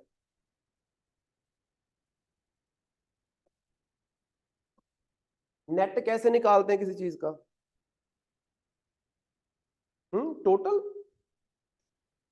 टोटल नेट होता है। वो तो हम वैसे वेग भाषा में यूज करते हैं कि नेट इतना होगा। नेट कैसे निकालते हैं, नेट इंपोर्ट, नेट एक्सपोर्ट, इसका मतलब क्या है, नेट एक्सपोर्ट कैसे निकाला था उस दिन। हाँ, तो किसी चीज में से कुछ माइनस करते हैं। यहाँ पे नेट जीरो टारगेट का मतलब क्या है, जितना आपने एमिशन किया है कार्बन डाइऑक्साइड का, और जितना आपने कार्बन डाइऑक्साइड को इन्वायरमेंट से बाहर भी निकाला है। जैसे फॉर एग्जांपल, अगर आप बहुत सारे प्लांट्स लगाते हो, तो प्लांट क्या करते हैं, अपने अंदर कार्बन डाइऑक्साइड को स्टोर कर लेते हैं, क्योंकि उनको चाहिए होती है किस चीज के लिए, फूड प्रोड्यूस करने के लिए, और बदले में क्या छोड़ते हैं, ऑक्सीजन। अगर मैं एक इंडस्ट्री लगा रहा हूं, उससे कार्बन डाइऑक्साइड मैं प्रोड्यूस कर रहा हूं, दूसरी तरफ मैंने एक जंगल उगा दिया, वो कार्बन डाइऑक्साइड जितनी मैंने प्रोड्यूस की उसको कंज्यूम कर गया, पीछे क्या बचा, पीछे क्या बचा, जीरो। नेट जीरो, जितना प्रोड्यूस किया, जितना मैंने इंडस्ट्री लगा के कार्बन डाइऑक्साइड एमिट किया, एमिशन किया, एक तरफ मैंने जंगल लगा दिया, जितना एमिशन किया जंगल ने सारा वो अपने अंदर स्टोर कर लिया। इन्वायरमेंट में क्या बचा, इन्वायरमेंट में क्या बचा वनीता, कुछ भी नहीं, कि बचा कुछ। मैंने इंडस्ट्री लगाई, इंडस्ट्री से धुआं निकलता है, दैट इज द एमिशन। उस धुएं के अंदर गैसेस होती हैं, for example green house gases like carbon dioxide. मैंने एक तरफ इंडस्ट्री लगाई, एमिशन किया, कार्बन डाइऑक्साइड इन्वायरमेंट में डाल दिया। दूसरी तरफ मैंने जंगल उगा दिया, जंगल क्या करता है, उस कार्बन डाइऑक्साइड को यूज कर देगा, सारी की सारी कार्बन डाइऑक्साइड उसने यूज कर ली, पीछे क्या बचा, पीछे क्या बचा, क्या कोई कार्बन डाइऑक्साइड बची, नहीं, तो उसको हमने क्या बोल दिया, नेट जीरो। जितना एमिशन किया, जितना एनवायरमेंट से निकाला, जब दोनों को माइनस करेंगे, दोनों इक्वल होगा, तो क्या पीछे क्या बचेगा आपके पास, जीरो। तो जितना एमिट करना है उतना ही एनवायरमेंट से आपने बाहर भी निकालना है। जैसे एक प्रोसेस होता है, मेरे पास था वो टॉपिक एमएससी में, कार्बन सिक्वेस्ट्रेशन, कार्बन सिक्वेस्टर करना। कार्बन सिक्वेस्ट्रेशन में क्या करते हैं, कार्बन डाइऑक्साइड को सॉलिड फॉर्म में, सिक्वेस्ट्रेशन का मतलब होता है एनवायरमेंट में से कार्बन डाइऑक्साइड को निकाल लेना। मेरे पास जो प्रोजेक्ट है उसमें यह था कि एनवायरमेंट में से कार्बन को सॉलिडिफाई करके उसको क्या करना है, समुद्र के नीचे दफन कर देना है। और वो समुद्र से नीचे से बाहर नहीं आ पाएगी, क्योंकि ऊपर प्रेशर बहुत ज्यादा होता है, वो नीचे रह जाएगी, ऊपर वाले एनवायरमेंट से खत्म होगी, वो टेम्परेचर नहीं बढ़ा पाएगी वो। वही चीज हमने यहाँ पे करनी। तो नेट जीरो टारगेट को ये बोल रहे हैं 2050 तक अचीव करो, लेकिन इंडिया कब तक अचीव करेगा, इंडिया ने बोला है 2070 तक। इंडिया का नेट जीरो कार्बन टारगेट क्या है, 2070। वर्ल्ड का क्या है, 2050। उसको बोल रहे हैं कि उस चीज के ऊपर फोकस करो। तीसरा पॉइंट जो इन्होंने बोला है, राइट। नेक्स्ट, चौथा पॉइंट देखो, accelerating zero and low emission technologies, for example nuclear technologies, CCUS। CCUS का होता है carbon capture and utilisation system, and hydrogen technology. यहां पे देखो, एक तो मैं इलेक्ट्रिसिटी जो है उसको प्रोड्यूस करता हूं कोयले का इस्तेमाल करके। तो जब इलेक्ट्रिसिटी प्रोड्यूस होगी, एमिट क्या होगा, कार्बन डाइऑक्साइड। एक मैं इलेक्ट्रिसिटी प्रोड्यूस करता हूं न्यूक्लियर पावर का इस्तेमाल करके, उसमें क्या कार्बन डाइऑक्साइड एमिट होगा, बिल्कुल भी नहीं, नहीं होगा। न्यूक्लियर पावर में कार्बन डाइऑक्साइड एमिट नहीं होता है, इस चीज को याद रखना। रेडिएशंस एमिट होती हैं, कार्बन डाइऑक्साइड एमिट नहीं होता है, इस चीज को आपने याद रखना, राइट। तो यहाँ पे देखो, पहले हमारे पास आते थे, जैसे फॉर एग्जांपल एक ने और गैसेस सुनी होंगी आपने, क्लोरोफ्लोरोकार्बन्स। क्या बोलते हैं उसको, क्लोरोफ्लोरोकार्बन, CFCs। आज जो आपके पास रेफ्रिजरेटर्स आते हैं, एसीज आते हैं, उनके ऊपर लिखा होता है क्लोरोफ्लोरोकार्बन फ्री। मतलब ये जो एसी है, रेफ्रिजरेटर है, ये क्लोरोफ्लोरोकार्बन प्रोड्यूस नहीं करता है। तो हमने क्या किया है, टेक्नोलॉजी अपग्रेड की है। वैसे ही आपने टेक्नोलॉजी अपग्रेडेशन करना है, ऐसी टेक्नोलॉजी पे शिफ्ट होना है, जिससे क्या होगा, आपके जो ग्रीन हाउस गैसेज है इसका एमिशन कम हो जाएगा, है ना। सिंपल सी चीज है कि एक तो मैं घटिया सी टेक्नोलॉजी को इस्तेमाल कर रहा हूं जिसमें बहुत ज्यादा कार्बन प्रोड्यूस होता है। जैसे वही बात है, आपने देखा होगा ये जो टेम्पू ट्रेवल वगैरह जो होते हैं, जो सामान ढोने के लिए बनाते हैं, कई अपना जुगाड़ सा लगा के, इंजन सा लगा के बना रखा होता है उन्होंने, कितना धुआं छोड़ता है वो। एक कंपनी बना के देती है, वो कंपैरेटिवली क्या है, कम धुआं छोड़ता है। तो टेक्नोलॉजी अच्छी होगी तो ऑटोमेटिकली पोल्यूशन क्या होगा, कम होगा। तो मतलब चौथा हमारे पास है कि जो आपकी टेक्नोलॉजी है उसको अपग्रेड करना है। सिंपल चीज, टेक्नोलॉजी अपग्रेडेशन से भी क्या होगा, आप अपने टारगेट्स को अचीव कर पाओगे। नेक्स्ट देखो, transitioning away from the fossil fuels in energy system in a just, orderly and equitable manner so as to achieve the net zero by 2050। so transition करना है। ट्रांजिशन किससे किस तरफ आप बोल सकते हो, फॉसिल फ्यूल से आपने जो आपकी, आप बोल सकते हो रिन्यूएबल एनर्जी, अगेन उसकी तरफ जाना है। मतलब फॉसिल फ्यूल्स को छोड़ना है, जिससे आप क्या कर पाओगे, ये जो टारगेट मैंने बताया है इसको भी आप अचीव कर पाओगे। तो मतलब क्या है, जो इंडस्ट्रीज फॉसिल फ्यूल का इस्तेमाल कर रही है, जैसे हमारे देश में देखो इलेक्ट्रिक व्हीकल्स का कंसेप्ट आया, ये एक तरीके का यही तो है, ट्रांजिशनिंग ही तो है कि आप diesel based, petrol based vehicles को छोड़ के क्या यूज करोगे, इलेक्ट्रिसिटी बेस्ड व्हीकल्स।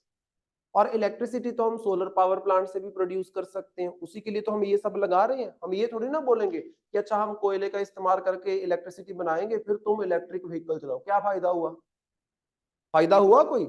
फिर तो कोई फायदा नहीं होगा। जो इलेक्ट्रिसिटी भी आप यूज करोगे वो भी क्या है, रिन्यूएबल सोर्स से ही प्रोड्यूस करोगे, फायदा तो फिर ही होगा ना, सिंपल चीज।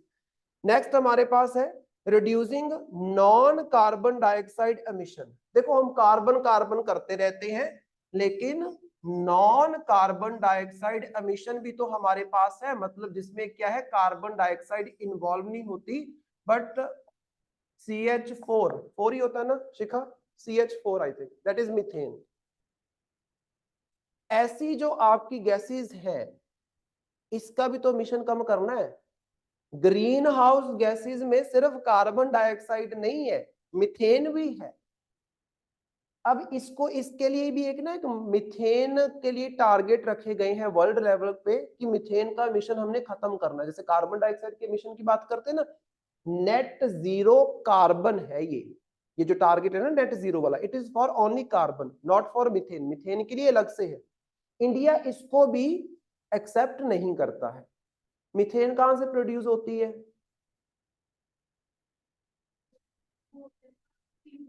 सीवरेज हो गया, वहां से मीथेन निकलेगी। अच्छा मुझे एक बात बताओ, जब ये गोबर प्लांट लगाते हैं, गोबर प्लांट में से कौन सी गैस निकलती है जिसको जलाते हो आप और गैस वगैरह चलाते हो, वो कौन सी होती है? मीथेन ही होती है। तो मतलब जो भी ये बायो वेस्ट है आपका, जब ये गलता है तो क्या प्रोड्यूस होता है इसमें से? मीथेन प्रोड्यूस होता है। एग्रीकल्चर का जो वेस्ट है वो भी गलेगा तो क्या प्रोड्यूस होगा? मीथेन प्रोड्यूस होगा। तो मतलब जो इकोनॉमीज आपकी एग्रीकल्चरल इकोनॉमीज है, वहां पे मीथेन प्रोड्यूस होगा ही होगा, आप रोक नहीं पाओगे। अगर आप मीथेन की एमिशन को रोकना चाहते हो, इट मींस आपको एग्रीकल्चरल एक्टिविटीज, पशुपालन वाले जो धंधे हैं, इसको क्या है, ठप करना पड़ेगा। अब ऐसा तो हो नहीं सकता कि पशु के गोबर में से मीथेन ना निकले। Is it possible? It is not possible, क्योंकि वो तो नेचुरल प्रोसेस है, वो तो आएगा ही आएगा, आप बोल सकते हो। और एक चीज और मैं आपको इंटरेस्टिंग बताऊं, ये जो मीथेन की हम बात करते हैं ना, इसको हम लोग मतलब आर्टिफिशियल तरीके से कम प्रोड्यूस करते हैं, नेचुरल तरीके से ये ज्यादा होता है। जैसे बायो वेस्ट है। अब बायो वेस्ट की अगर हम बात करते हैं, बायो वेस्ट का मतलब क्या है, मैं एग्रीकल्चरल बायो वेस्ट की बात कर रहा हूं। हमने क्रॉप उगाई है, अब क्रॉप उगाना बंद कर सकते हैं? नहीं।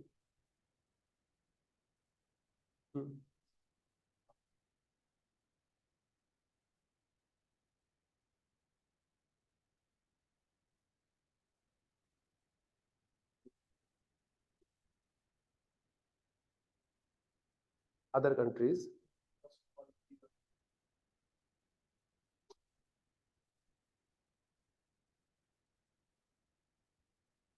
लेकिन वो खतरनाक है। हमारे पास भी है जिसको हम बोलते हैं अमेरिकन काओ,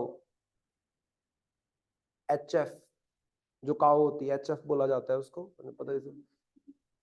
दूध नहीं पीना चाहिए, समझ रहे हो ये चीज? अब ध्यान से देखो, हमारे यहाँ पे जो हमारी लोकल ब्रीड है ना, सहीवाल हो गया एंड ऑल, इन सब ब्रीड्स को हम प्रमोट करते हैं, और इसके लिए हमारा मिशन भी चलता है सरकार का, इसको प्रमोट करना है। अगर आपने देखा हो तो हमारे तो पशु वगैरह रखते हैं, तो मुझे पता है आपके भी रखते ही होंगे, मोस्टली गाँव में रखते हैं। तो डॉक्टर आते हैं, डॉक्टर क्या करते हैं मोस्टली आजकल, एक कान में लगा के जाते हैं पशुओं के, एक येलो से कलर का, that is identity card of that cow आप बोल सकते हो, या फिर दैट बफलो। वो आइडेंटिटी कार्ड्स क्या है, वो दर्शाते हैं कि ये HF काउ है कि कौन सी काउ है।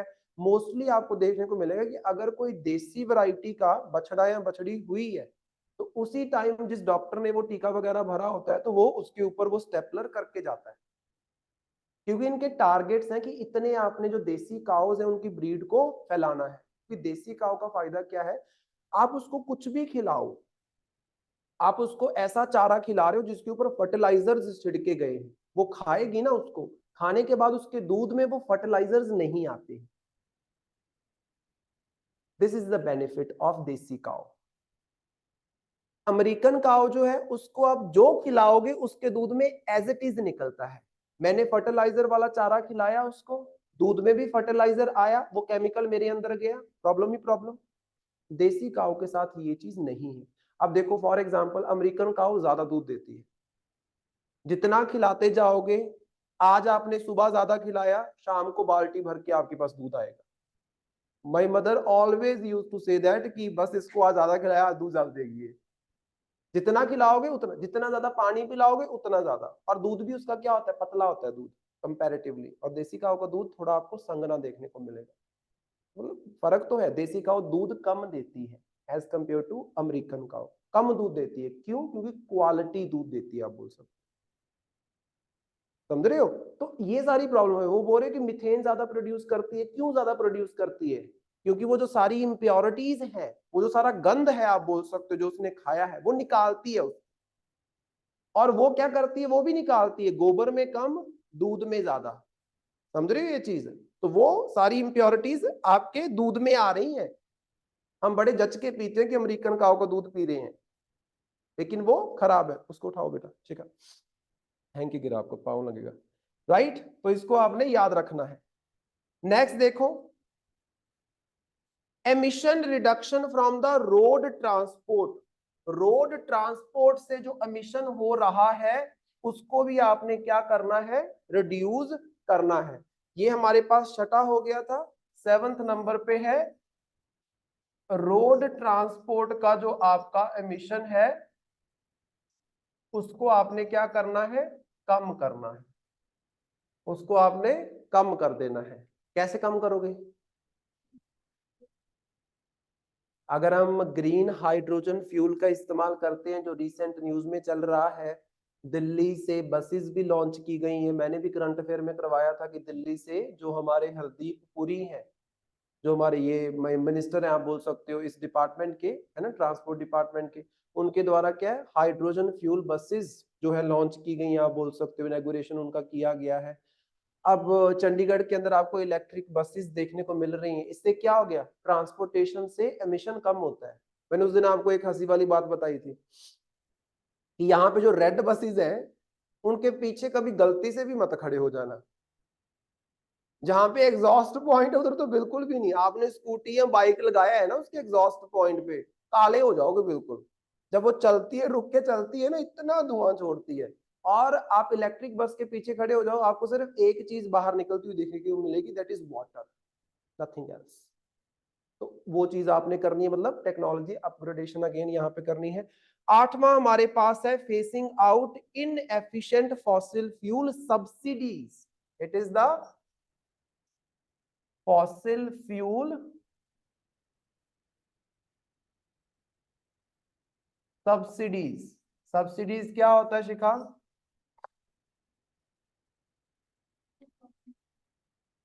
गवर्नमेंट छूट देती है, गवर्नमेंट बोलती है तुम्हारा खर्चा मैं उठा लेती हूँ, ये चीज।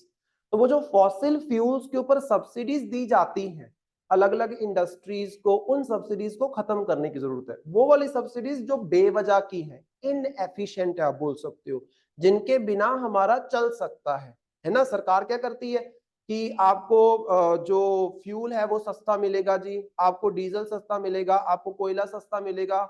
प्राइवेट है ना, वो सारे प्राइवेट वाले को सस्ता दे रहे हो तो वो क्या करेगा, ज्यादा कंज्यूम कर पाएगा, ज्यादा खरीद पाएगा, ज्यादा प्रोडक्शन कर पाएगा, आपकी इकोनॉमी ग्रो कर पाएगी। सरकार वैसे तो बोल नहीं सकती कि प्रोडक्शन ज्यादा करो, लेकिन सरकार इस तरीके की फैसिलिटीज तो प्रोवाइड कर सकती है कि तुम्हारा आधा खर्चा मैं उठा लेती हूँ, ये चीज। तो उन सब्सिडीज को आपने क्या करना है, खत्म करना है। क्योंकि जितनी आप सब्सिडीज देते हो उतना ज्यादा यूटिलाइजेशन। तो मुझे एक बात बताओ, अगर फर्टिलाइजर हमारे देश के अंदर 3000 की बॉटल मिलती हो 1 लीटर की, और एक तरफ 1000 या 1200 की मिल जाती है, तो अगर 3000 की एक बॉटल मिले तो ऑटोमेटिकली उसका यूज क्या हो जाएगा, कम हो जाएगा ना। सब्सिडीज की वजह से हर दूसरा बंदा, गरीब से गरीब किसान भी उसको अफोर्ड कर लेता है कि नहीं ये तो डाले। 3000 की हो तो 4 बार सोचे डालने से पहले। अभी तो आंखों को पट्टी डाल के डालते रहते हैं, जाने दो इसको भी जाने दो, सब जाने दो, जितना ज्यादा डालोगे उतना ज्यादा प्रोड्यूस होगा। समझ रहे हो? तो वो सारी सब्सिडीज को हटाने की जरूरत है। So these are the 8 points. हाँ, हमारे पास है वो soil health card, soil health labs हमारे पास है है लोगों को अवेयरनेस नहीं है, लोगों को इंटरेस्ट नहीं है एक्चुअली। वो बोल रहे हैं हमें हमारे तरीके से करने दो, हमें नहीं करनी साइंटिफिक एजुकेशन। तभी तो मैं उस दिन बोल रहा था कि हर एक बंदे को पढ़ के ऑफिसर बनने की जरूरत नहीं है, देश डूब जाएगा। पढ़े लिखे लोगों की, मास्टर किए हुए लोगों की एग्रीकल्चर में भी जरूरत है, पशुपालन में भी जरूरत है, पढ़े लिखे लोगों की जरूरत है, फिर ही आप ये सारी चीजें कर पाओगे। अनपढ़ बंदा हमारे यहाँ पे ये समझा जाता है जो पढ़ता नहीं है वो खेती करता है, बट ऐसा नहीं होना चाहिए। पढ़े लिखा बंदा भी खेती करना चाहिए। जैसे पंजाब एग्रीकल्चर यूनिवर्सिटी है, बाकी हमारे स्कूल कॉलेजेस हैं, BSc agriculture, MSc agriculture. Purpose क्या है इसका? क्या इसका पर्पस ये है कि एग्रीकल्चर डिपार्टमेंट में हमने अफसर लगाने हैं? इसका पर्पस ये नहीं है। इसका पर्पस ये है कि पढ़े लिखे किसान बनाने हैं। बीएससी एग्रीकल्चर, एमएससी एग्रीकल्चर इसलिए नहीं करवाई जाती कि आप कल को एग्रीकल्चर के ऑफिसर बनो या कल को आप स्कूल के या कॉलेज के प्रोफेसर बनो। वो इसलिए करवाई जाती है कि आप एक पढ़े लिखे किसान बनो। आपको एजुकेशन में भी एग्रीकल्चर ही पढ़ाई जा रही है, क्योंकि हमारे देश में सबसे ज्यादा जनता किसमें इन्वॉल्व है? एग्रीकल्चर में, राइट। सो ये सारी चीजें जो है ये 8 पॉइंट्स बताए गए हैं, राइट। देन नेक्स्ट देखो, it is noted that there is need to cut 43% of greenhouse gases emission by 2030 compared to 2019 level and countries are off track in meeting their climate goals। वो बोल रहे हैं कि 2019 में टोटल जितना green house gases emission हुआ है उससे 43% आपने कम करना है इन 2030। किसका? ग्रीन हाउस गैसेस का एमिशन। 2019 में टोटल जितनी ग्रीन हाउस गैसेस एमिट हुई हैं बाय 2030 वो 43% कम होना चाहिए। और most of the countries of the track है, मतलब वो इस गोल को अचीव नहीं कर पाएंगे। वो इस गोल को अचीव नहीं कर पाएंगी क्योंकि ज्यादा कोई एफर्ट इस क्षेत्र में किए ही नहीं जा रहे। तो दिस इज इंपॉर्टेंट। मैं इसके ऊपर इतना टाइम क्यों लगा रहा हूं? क्योंकि it is a important topic. बाकी ये वो वाइल्ड लाइफ सेंचुरी आप सब पढ़ लोगे, लेकिन इसमें कई बार कंफ्यूजन हो जाती है और ये 8 पॉइंट याद रखने हैं, चाहे 2025 में जाके मेंस आपने लिखना हो, नो इशू। ठीक है, तब तक क्या होगा? एक और सीओपी आ जाएगा, दैट इज 29, और तो कुछ नहीं होगा। अब इसमें भी देखो, ऊपर आपने देखा होगा सीओपी 26 के बारे में लिखा गया है, बीच में 27 भी है, 26 के बारे में अभी डिस्कस कर रहे हैं, क्योंकि जब कोई इंपॉर्टेंट चीज आती है तो वो लाइफ लॉन्ग रहती है आपके पास, है ना, एटलीस्ट अगले 10-15 सालों के लिए तो रहती है। नेक्स्ट हमारे पास आ गया सेकंड जो इन्होंने किया है, दैट इज ग्लोबल। थर्ड जो किया that is global cooling pledge. पहला तो हमारे पास क्या था? First was loss and damage fund, दूसरा था ग्लोबल स्टॉक टेक, और तीसरा हमारे पास है global cooling pledge. Cooling pledge का मतलब क्या है? कूलिंग सर्विसेज या कूलिंग एक्टिविटीज क्या होती हैं? कोई एग्जांपल दो जरा।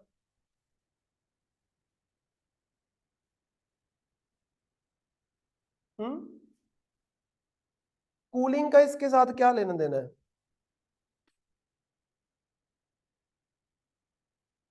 तो यही तो है ग्लोबल कूलिंग प्लेज। हाँ, यही तो है आपके एसीज हो गए, कोल्ड स्टोर हो गए, रेफ्रिजरेटर्स हो गए, यही सारी चीजें जो कूलिंग टेक्नोलॉजीज हैं उसके रिलेटेड आपके पास ग्लोबल कूलिंग प्लेज आया है, जो क्या बोल रहा है देखो, 66 national signatories committed to 68% reduction in cooling related emissions by 2050। यहां पे जो टोटल आपके सिग्नेटरीज हैं उसमें से कितने? 66 सिग्नेटरीज क्या बोल रहे हैं? हम कितना रिड्यूस कर देंगे एमिशन? 68% रिडक्शन कर देंगे बाय 2050। इसमें क्या बोला जा रहा है? जो आपकी कूलिंग टेक्नोलॉजीज हैं, जैसे मैंने आपको बोला कि आपको CFC फ्री रेफ्रिजरेटर मिलते हैं। सिर्फ क्लोरोफ्लोरोकार्बन नहीं है, हाइड्रोक्लोरोफ्लोरोकार्बन भी होती है, हाइड्रोब्रोमोफ्लोरोकार्बन भी होती है, बहुत तरीके की आपकी जो गैसेज है वो एमिट होती है कूलिंग टेक्नोलॉजी से। तो आपने जो पहले ACs, cold stores, refrigerators CFCs emit करते थे, उनको CFC एमिशन से फ्री करना है, मतलब टेक्नोलॉजी अपग्रेड करनी है। तो यहाँ पे 66 नेशंस ने बोला है कि हम 2050 तक हमारा जो कूलिंग एमिशन है, कूलिंग टेक्नोलॉजी से जो एमिशन होता है उसको 68% से कम कर देंगे, मतलब अपनी टेक्नोलॉजी को अपग्रेड कर लेंगे, राइट। नेक्स्ट देखो, क्लाइमेट फाइनेंस, चौथा हमारे पास आ रहा है क्लाइमेट फाइनेंस। इसका मतलब क्या होगा? फाइनेंस का मतलब क्या होता है? पैसा। फाइनेंस करना मतलब पैसा।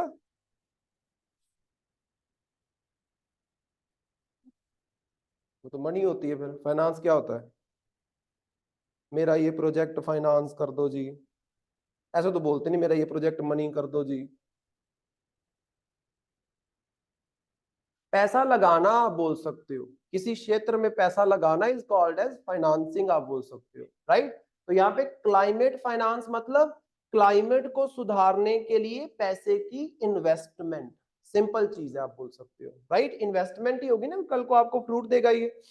तो यहाँ पे देखो, United Nations convention on trade and development, जिसको यूएन टैड बोलते हैं, UNC टैड, estimates that developed nations owe developing countries 500 billion in 2025 under the new collective quantified goals for climate finance confirmed in the Paris Agreement। Possible नहीं है। Climate finance को लेकर ना Paris agreement के अंदर बोला गया था 100 billion per year developed countries देंगी, किसको? डेवलपिंग को। डेवलप्ड कंट्रीज इतना डोनेट करेंगी, किसको? डेवलपिंग कंट्रीज को। ऐसा क्यों? क्योंकि डेवलप्ड ने सारा एमिशन किया, क्लाइमेट चेंज किया, नुकसान डेवलपिंग वाले भोग रहे हैं, तो इनको कुछ ना कुछ तो भरपाई करनी पड़ेगी। उस दिन डिस्कस किया, टैक्स लगा दो इनके ऊपर, एक 3% 2.5-3% टैक्स लगा दो, डिस्कस किया था ना। वो चीज पेरिस एग्रीमेंट ने भी बोली थी कि हर साल 100 बिलियन डेवलप्ड कंट्रीज खर्च करेंगी डेवलपिंग कंट्रीज में क्लाइमेट चेंज की वजह से जो नुकसान हो रहा है उसकी भरपाई करने के लिए। आज तक नहीं किया गया, आज तक नहीं किया गया। डेवलप्ड कंट्रीज बोलती है हम क्यों पैसा दें 100 बिलियन, हम नहीं देंगे। खास तौर पे यूएसए बोलता है हम नहीं देंगे। और ये क्या बोल रहे हैं क्लाइमेट फाइनेंस में कि इसको 500 बिलियन करने की जरूरत आपको पड़ेगी बाय 2025। 2025 तो आ गया, कितने की दूर है, 2 साल रह गए, साल ही रह गया। कि 2025 में डेवलप्ड कंट्रीज को एटलीस्ट 500 बिलियन खर्च करने पड़ेंगे डेवलपिंग कंट्रीज में जो क्लाइमेट चेंज की वजह से नुकसान हो रहा है उसकी भरपाई करने के लिए। लेकिन उन्होंने तो 100 बिलियन नहीं खर्च किया, 500 बिलियन कहां वो खर्च कर देंगे, राइट। अब इसको तोड़ के भी बताया उन्होंने नीचे कि ये 500 बिलियन कैसे कैसे है। देखो, number 1, the goal starting at 100 billion annually, कि जो हर साल 100 बिलियन इन्होंने देना था, किसके तहत? पेरिस एग्रीमेंट के तहत। 100 बिलियन तो वो हो गया। Allocates 250 billion for mitigation, 250 billion जो आपका डॉलर है हर साल दिया जाएगा मिटिगेशन के लिए। मिटिगेशन मतलब जो भी आपत्ति आने वाली है उसका प्रभाव कम करना। मिटिगेट करने का मतलब ये नहीं होता कि आने वाली प्रॉब्लम को टाल देना, प्रॉब्लम तो आएगी। जैसे फॉर एग्जांपल सुनामी तो आएगी, सी लेवल तो राइज होगा, लेकिन आप क्या कर सकते हो, उससे बचना कैसे है, उसके लिए पैसा खर्च कर सकते हो, है ना। 250 बिलियन तो उसमें देना है। 100 बिलियन आपने देना है फॉर द अडेप्टेशन। अडेप्टेशन मतलब जैसे फॉर एग्जांपल अब हमें पता है कि क्लाइमेट चेंज हुआ जिसकी वजह से जो गरीब कंट्रीज थी वहां पे खेती जो पहले हो पाती थी अभी नहीं हो पा रही है। तो अभी अभी उन्हें क्या करना पड़ेगा, कुछ नई टेक्नोलॉजीज लेके आनी पड़ेगी। जैसे फॉर एग्जांपल कई जगहों पे ना बहुत बारिश होती थी पहले और जनता बारिश के सहारे खेती कर लेती थी। अब क्लाइमेट चेंज की वजह से वहां पे बारिश कम होगी है, कहीं और बारिश ज्यादा होगी। अब जहां पे बारिश कम हो गई है उनके पास तो इरिगेशन का सोर्स ही नहीं है, तो उनको क्या करना पड़ेगा, अडेप्ट करना पड़ेगा। अडेप्ट करने के लिए क्या करना पड़ेगा, डैम बनाना पड़ेगा, कैनाल्स बनानी पड़ेगी। उसके लिए क्या लगेगा, पैसा। कौन दे, developed countries. Then at the end 150 billion for loss and damage, जो नुकसान हुआ है, जो हो चुका है नुकसान, उसकी भरपाई के लिए। जैसे फॉर एग्जांपल लोगों के घर तबाह हो गए हैं, अब सरकार को पैसा खर्च करके लोगों को घर दोबारा से बना के देने पड़ेंगे। वो अपनी जेब में से खर्च करेंगे, वो तो और डूब जाएंगे, बेचारों ने किया तो कुछ है नहीं, क्लाइमेट चेंज उनकी वजह से हुआ नहीं। तो डेवलप्ड कंट्रीज उनको ग्रांट्स दे, आप बोल सकते हो। तो इस तरीके से टोटल 500 बिलियन एनुअल खर्चा करना पड़ेगा किसको, डेवलप्ड कंट्रीज को डेवलपिंग के ऊपर। सिंपल, ये दिमाग में रखना, 2025 से देख लो, बहुत आगे का टारगेट है, जगह जगह पे मेंशन कर सकते हो। जब आपसे कोई पूछे कि क्लाइमेट चेंज के लिए क्या सुजेशन है आपके पास, उसमें एक सुजेशन ये दो कि जो डेवलप्ड कंट्रीज को बोला गया है 500 बिलियन बाय 2025 एनुअली देने का, वो प्रोवाइड करें। 100 बिलियन उन्होंने दिया नहीं ना, तो 500 बिलियन कहां देंगे, वो नहीं देंगे। तो वो आप सुजेशन के तौर पे यूज कर सकते हो, राइट।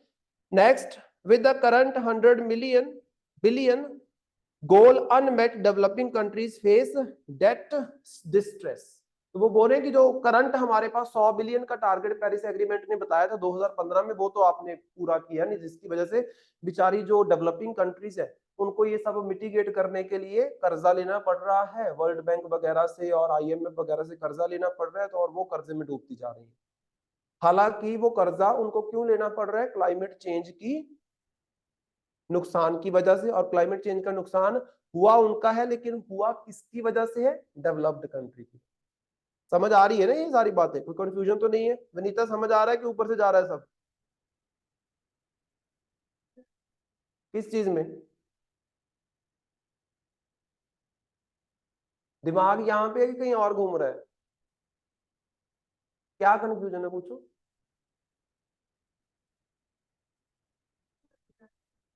क्या नहीं समझ आ रहा, पूछो ना, पूछोगे तो समझ आएगा। जब पॉइंट समझ नहीं आता उसी टाइम पूछना होता है कि सर क्या चल रहा है, ये पूरा टॉपिक खत्म हो गया उसके बाद सर मुझे तो समझ नहीं आ रहा, बीच बीच में दिमाग कहीं और जा रहा है। एक्चुअली चक्कर ये है, मुझे शक्ल पे तो नींद दिख रही है, पता नहीं क्यों, आलस।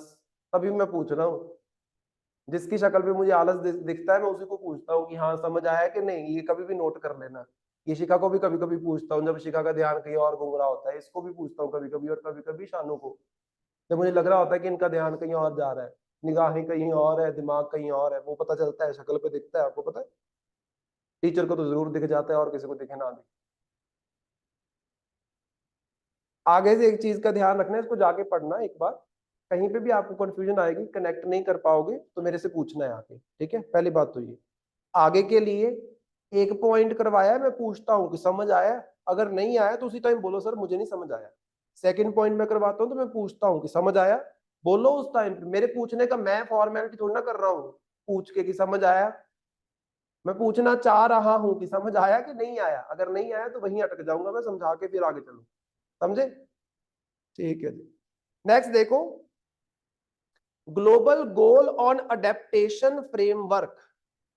ग्लोबल गोल ऑन अडेप्टेशन मतलब किस तरीके से इस बदलते हुए माहौल को हम अडेप्ट कर सकते हैं, इस माहौल के अकॉर्डिंग खुद को ढाल सकते हैं, उसके रिलेटेड क्या हमारे पास गोल है, राइट। उसके लिए क्या ढांचा हमने तैयार करके दिया है कि किस तरीके से अडेप्टेशन हो सकती है। तो इसमें देखो, draft text introduced to enhance climate change adaptation like climate induced water scarcity reduction, climate resilient food and agriculture production, and strengthening resilience against climate related health impact। उन्होंने बोला कि यहाँ पे एक लिखती रूप में एक डॉक्यूमेंट पेश किया गया, जिस डॉक्यूमेंट ने हमें बताया है कि क्लाइमेट चेंज के जो प्रभाव है उन प्रभावों को हम कैसे अडेप्ट कर सकते हैं। कौन कौन से प्रभाव हो सकते हैं? नंबर 1 देखो, यहाँ पे बोला कि जो वाटर स्कार्सिटी आ रही है क्लाइमेट चेंज की वजह से, पानी में जो कमी आ रही है, मतलब पानी अवेलेबल नहीं हो पा रहा। जैसे मैंने आपको बोला, क्लाइमेट चेंज की वजह से जिन जगहों पे पहले बारिश होती थी वहां पे बारिश होनी बंद होगी, जहां पे कम होती थी वहां पे ज्यादा होने लगी, इम्बैलेंस हो गया सब कुछ। हिमाचल प्रदेश में पहले बारिशें कम होती थी, बर्फ ज्यादा पड़ती थी, उस दिन पढ़ाया था ना। अब क्या है, बर्फ कम है, बारिश ज्यादा है। कई जगहों पे जहां पे बारिश पहले होती थी वहां पे बारिश होनी बंद होगी, तो वहां पे क्या होगी, वाटर स्कार्सिटी। उस चीज को कैसे अडेप्ट कर सकते हैं? क्या हमें कोई डैम बनाना चाहिए, क्या हमें कोई कैनाल बनानी चाहिए, ये सारी चीजें। क्या जब थोड़ी बहुत बारिश होगी उसके पानी को कैसे स्टोर कर सकते हैं, दीज आर द अडेप्टेशंस। यही हो सकता है ना कि पहले पंजाब में बहुत पानी था तो आप भर भर के ट्रांसप्लांटेशन करते रहे राइस की, अब पानी की कमी हो रही है तो अब क्या है, आप राइस को भी बीज रहे हो। दिस इज द अडेप्टेशन ना। वो सेकंड चीज उन्होंने यही बोली है कि एग्रीकल्चर में और फूड प्रोडक्शन में यही तो किया हमने। क्लाइमेट चेंज हो रहा है, हर एक जगह पे इस चीज का इंपैक्ट होगा। अब जैसे फॉर एग्जांपल पहले मान लो जो आप सीड उगाते थे वो उस टेम्परेचर में उग जाता था और आपके पास अच्छा खासा उत्पादन होता था। अब वो पहले वाला सीड उगाओगे तो क्लाइमेट चेंज की वजह से वो आपको उत्पादन नहीं देगा, तो आपको क्या करना पड़ेगा, नए सीड्स लेके आने पड़ेंगे। That is also adaptation. अब नए सीड्स लेके आने के लिए आपको क्या करना पड़ेगा, पैसा खर्च करना पड़ेगा ना। वो पैसा खर्च करना है डेवलपिंग कंट्रीज ने, इसीलिए इनसे मांग रहे हैं 500 बिलियन दो हमें हर साल, क्योंकि हमें खर्चा करना पड़ रहा है अडेप्टेशन के लिए।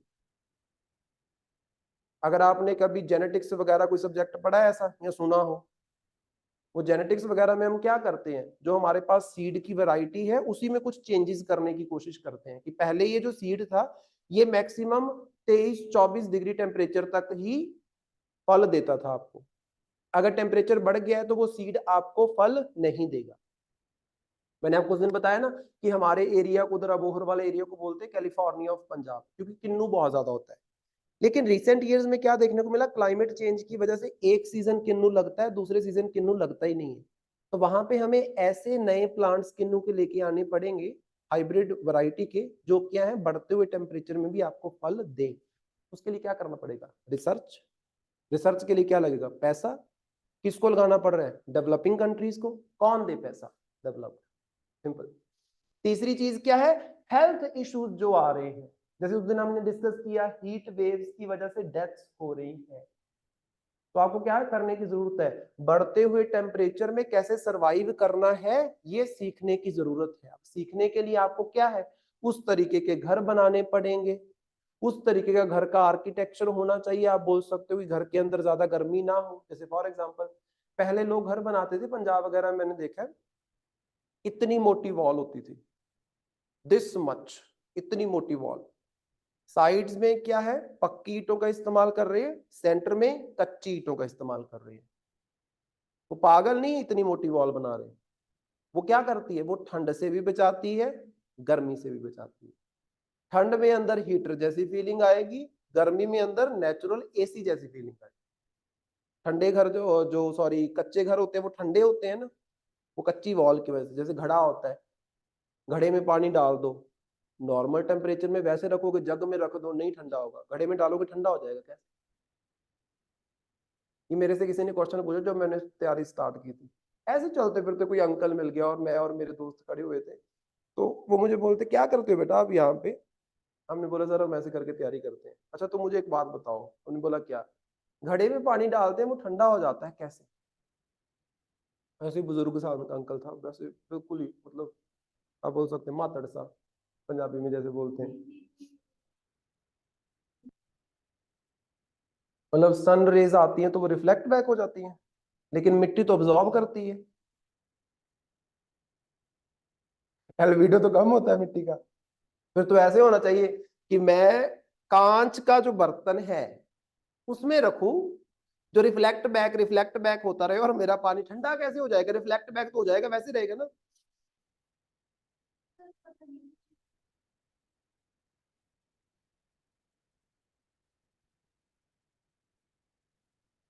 मिट्टी ना जल्दी गर्म होती है, जल्दी ठंडी होती है। पानी नहीं है वो, मिट्टी है।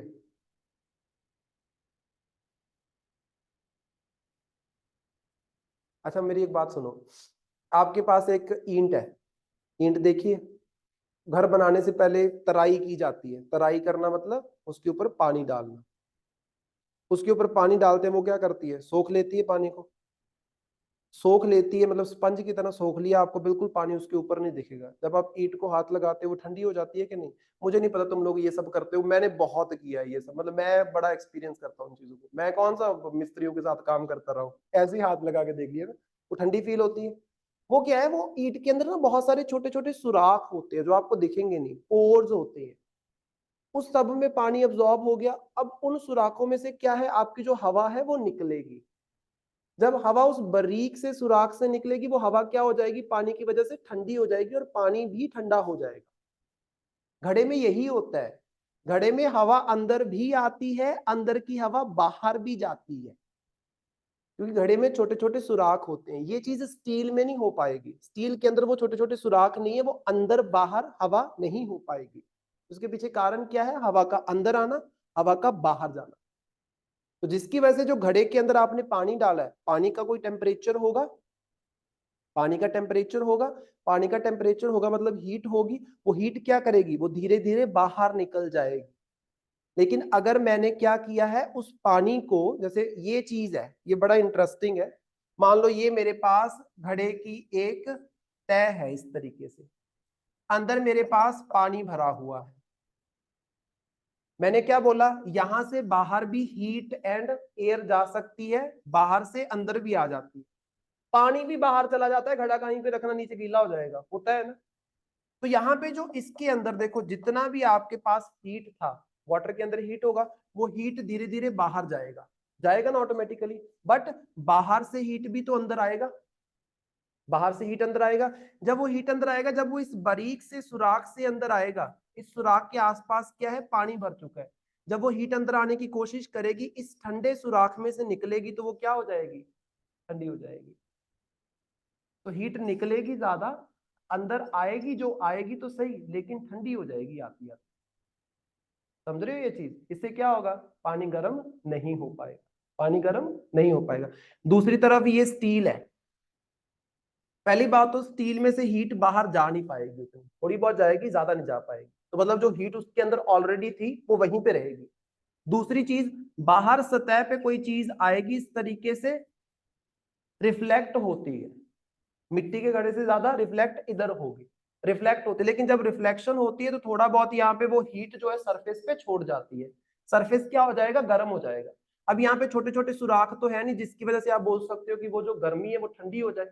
अब यहाँ पे सरफेस गर्म हो गया, तो ये सरफेस क्या करेगा? धीरे धीरे हीट अंदर की तरफ ट्रांसफर कर देगा। जैसे फॉर एग्जाम्पल गर्म लोहा है, उससे थोड़ा सा दूर भी हाथ रखता हूँ तो हीट फील होती है ना, वो जो हीट फील होगी वो अंदर वाले पानी में पहले ही हीट है, उसको और गर्म कर देगी। ये जर्नल साइंस है और कुछ नहीं है। और घड़े में क्या होता है? वो हीट अंदर जाती है, लेकिन सुराख बारीक है, चारों तरफ पानी है, तो उसको क्या कर देगा? ठंडा कर। अच्छा, एक वो भी है, डिस्टिल्ड वाटर। डिस्टिल्ड वाटर कैसे बनता है भला?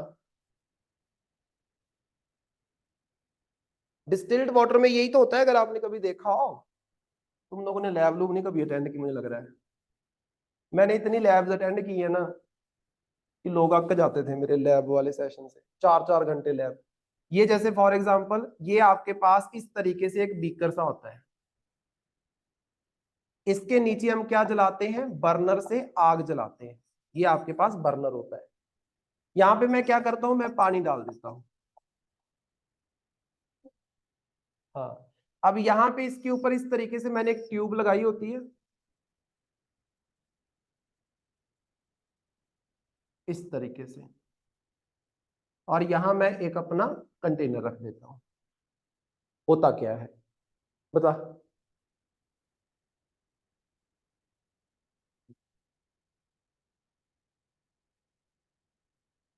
हाँ, हाँ, यस। यहाँ पे टेम्परेचर ज्यादा है, पानी से भाप बनेगी, भाप ऊपर जाएगी, भाप जैसे ही ऊपर जाके इस सतह के साथ टच करेगी, ये है शीशा, आसपास का टेम्परेचर है कम। यहाँ पे तो टेम्परेचर बर्नर जो जला है ना, तो कंपैरेटिवली यहाँ पे टेम्परेचर कम होगा। जब इस ठंडे सरफेस के साथ वो टच करेगी तो वो क्या बन जाएगा? भाप से लिक्विड। और वो लिक्विड कहाँ चला जाएगा? यहाँ। इसको मैंने डिस्टिल्ड क्यों बोला? क्योंकि सिर्फ पानी ही भाप बनेगा, पानी के अंदर जो इम्प्योरिटीज होंगी वो तो भाप नहीं बनेगी ना, वो सारी इम्प्योरिटीज यहीं पे रह जाएंगी, जो अच्छा अच्छा पानी है वो भाप बन के दोबारा से लिक्विड बन के मेरे पास यहाँ पे आ जाएगा। That is distilled water, that is distilled water. यहाँ पे क्या हो रहा है? ये सरफेस का इम्पैक्ट देखने को मिल रहा है, सरफेस का इम्पैक्ट आपको देखने को मिल रहा है। अब यहाँ पे शीशा ही क्यों लेते हैं? यहाँ पे शीशा लेने के पीछे एक कारण है ना, ग्लास का आप ये यूज करते हो, आप क्यों नहीं इसको प्लास्टिक का यूज कर लेते, या क्यों नहीं इसको स्टील का यूज कर लेते? समझ रहे हो ये चीज? तो ये आपको पता होनी चाहिए, छोटी छोटी चीजें कि क्या चीज है ये। ठीक है, कहां से कहां पहुंचा दी क्लास। नेक्स्ट हमारे पास है triple nuclear energy. The text calls to triple global nuclear energy capacity by 2050। मतलब जो आज वर्ल्ड की कैपेसिटी है, जितना वो आप बोल सकते हो न्यूक्लियर एनर्जी का इस्तेमाल कर सकता है, उसको ट्रिपल कर देना है।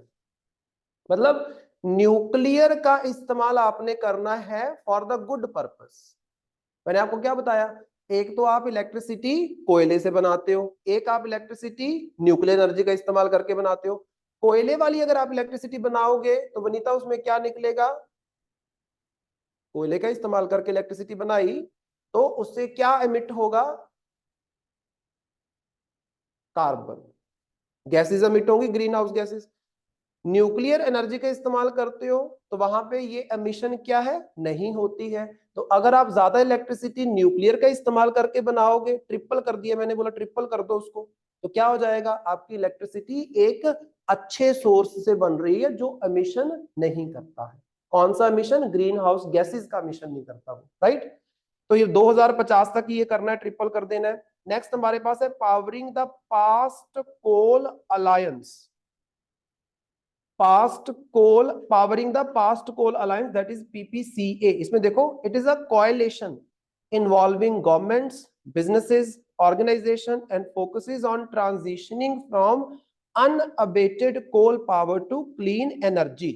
ये एक कोएलिशन है, मतलब एक ग्रुप है, एक ऑर्गेनाइजेशन है जिसमें सरकारें भी मेंबर होंगी, बिजनेस भी मेंबर होंगे, एनर्जी डिपार्टमेंट भी मेंबर होंगे, और ये सारे कोशिश क्या करेंगे, कैसे कोयले को छोड़ के रिन्यूएबल एनर्जी की तरफ ट्रांजिशन करनी।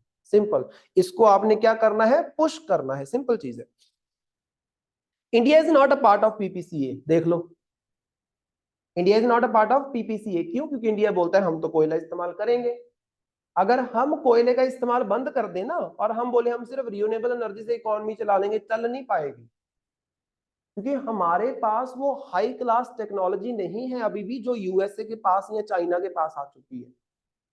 वो बोलेंगे उनका चलेगा, वो न्यूक्लियर बहुत सारे प्लांट लगा के बैठे हुए हैं, हम आज भी प्लांट्स लगा रहे हैं। अभी अभी कल परसों भी न्यूज में चल रहा था कि रशिया हमें कलाम कुदम करके जो जगह है तमिलनाडु में, वहां पे प्लांट में हेल्प करने वाला है, न्यूक्लियर पावर प्लांट में, है ना, न्यूज में आपने देखा होगा।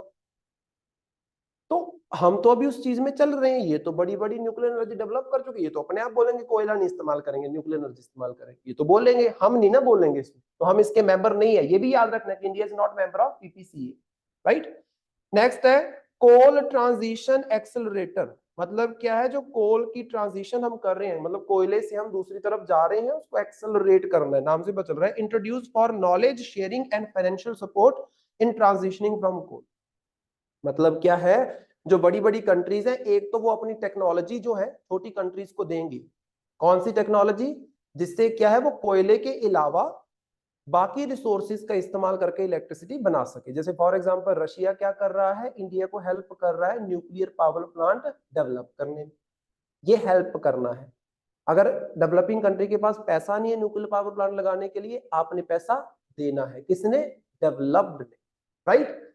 Then coalition for high ambition multi level partnership, जिसको बोल जा रहा है CHAMP, coalition for high ambition multi level partnership. तो इसमें देखो 65 national governments signed commitments for enhanced cooperation and sub-national governments in the climate strategies।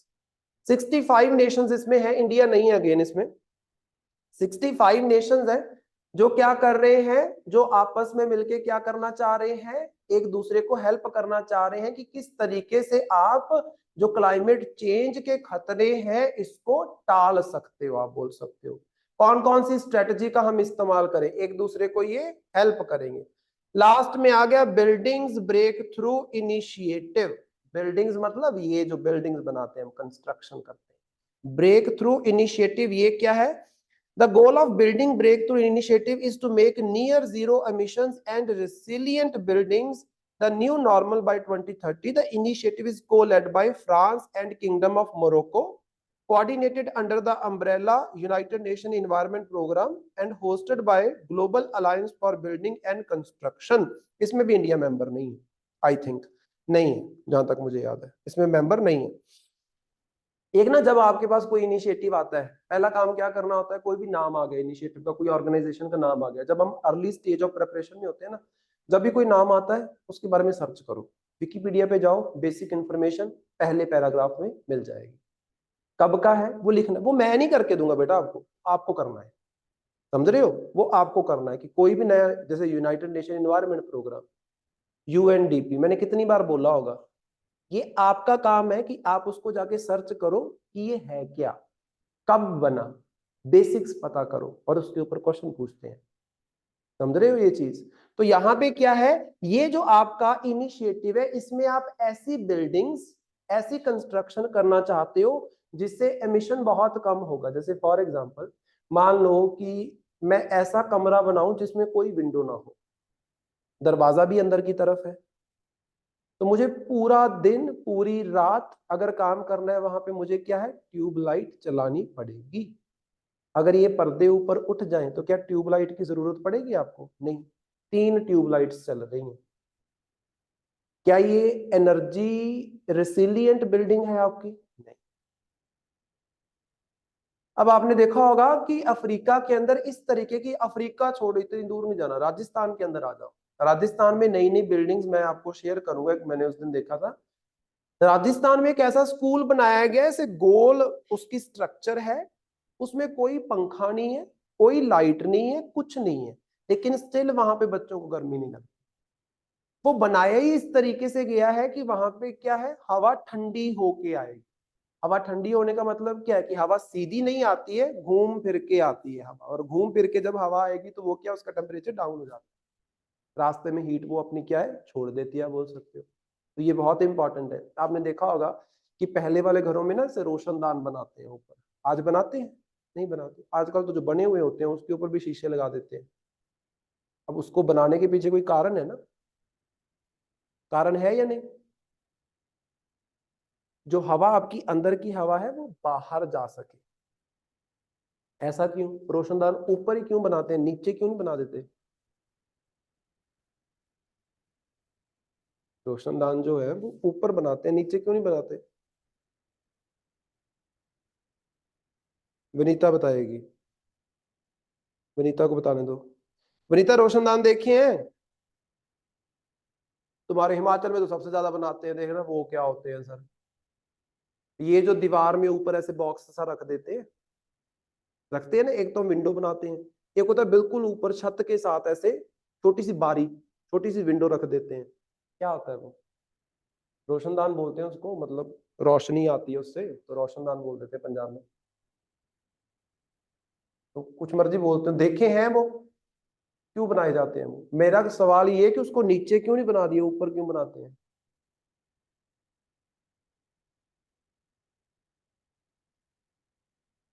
Air pass होती है, बिल्कुल। कैसे एयर पास होगी? ऊपर नीचे से क्यों नहीं होती एयर पास, ऊपर से क्यों होती है?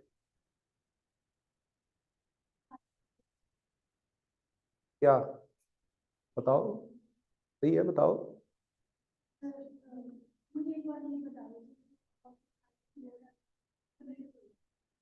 इसमें कंफ्यूज होने वाली क्या बात है, high to low, low to high? क्यों? हाँ, हल्की होती है। जहां पे टेम्परेचर ज्यादा होगा वहां पे क्या है, हवा गर्म हो जाती है, और गर्म चीज ऊपर उड़ेगी कि नीचे को आएगी? क्योंकि जो चीज गर्म है वो हल्की होगी, हल्की चीज ऊपर जाएगी या नीचे जाएगी? ऊपर। तो गर्म हवा हल्की होती है, वो ऊपर जाती है, इसीलिए रोशनदान ऊपर है कि गर्म हवा ऊपर से निकल जाए। जो ठंडी हवा होगी वो क्या होगी, भारी होगी, भारी होगी तो वो नीचे नीचे रहेगी आप। तो वो जो हम बोलते हैं ना कि यार बड़ी सफोकेशन हो, मुझे तो इस रूम में बहुत सफोकेशन लगती है, यहाँ पे 2 रोशनदान बनाए हो ना, मैं बोलता हूँ इस रूम में सांस आए प्रॉपरली। क्यों सफोकेशन होती है? क्योंकि यहाँ पे हम बैठे हैं, हम सांस छोड़ रहे हैं, गर्म ही हवा है, हमारे बॉडी टेम्परेचर आपने देखा कितना ज्यादा होता है, गर्म हवा निकलती है हमारी, ये जो सांस हम छोड़ रहे हैं ये यहीं पे स्टोर हो रही है। और अगर वहां पे रोशनदान बनाए होंगे आपको दिखेगा नहीं, लेकिन ये गर्म हवा वहां से बाहर निकलती जाएगी। अब यहाँ पे आउटलेट नहीं है आपका, कभी भी एक ऐसे रूम में जाना जिसमें कोई आउटलेट नहीं है, एक ऐसे रूम में जाना जहाँ पे आउटलेट है, एग्जॉस्ट की जरूरत नहीं है, एग्जॉस्ट भी लगाते हैं, ऊपर लगाते हैं, नीचे नहीं लगाते। इसीलिए ऊपर लगाते हैं ना, वो है कि एक तो नॉर्मली जाना, एक हमने पंखा लगा के जल्दी जल्दी निकाल दी कि निकल जाए जल्दी। धुआं ऊपर जाता है क्यों? हल्का होता है। धुआं ऊपर जाता है क्यों? हल्का होता है क्यों? क्योंकि टेम्परेचर हाई होता है, तभी धुआं निकलता है आपका। सिंपल चीज है ना ये। वो नीचे को तरफ, नीचे की तरफ जाती है। हाँ, फ्रीजर हम खोलते, सही बोला, फ्रीजर खोलते हैं तो वो हवा क्या है, ऐसे नीचे की तरफ जाएगी। क्यों? क्योंकि वो भारी होती है ना, वो ठंडी है, तो ठंडी हवा भारी होगी, वो नीचे जाएगी। नीचे जाएगी तो वो क्या करेगी? प्रेशर को बढ़ाएगी। प्रेशर क्या है? जब ऐसे मैं दबाऊंगा तो दैट इज प्रेशर, मतलब दबाव पड़ता है।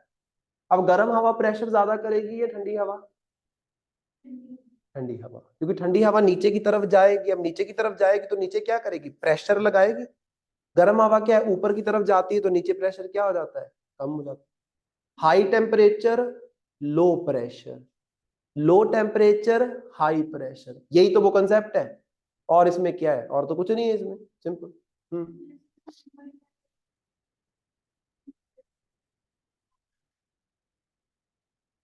बैलेंस होती है, वो जो हम सी ब्रीज लैंड ब्रीज की बात करते हैं। ठीक है, फिर यहां तक करते हैं डिस्कस, बाकी नेक्स्ट क्लास में करेंगे।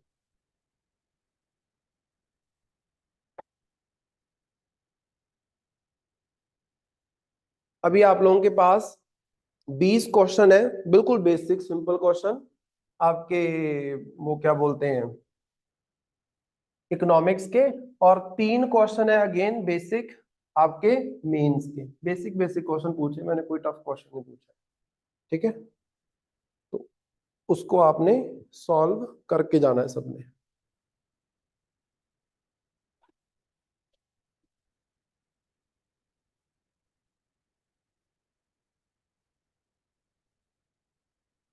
समझ आया सारा? वनीता, इसको पढ़ना, तो समझ नहीं आया फिर मेरे से पूछना, ठीक है।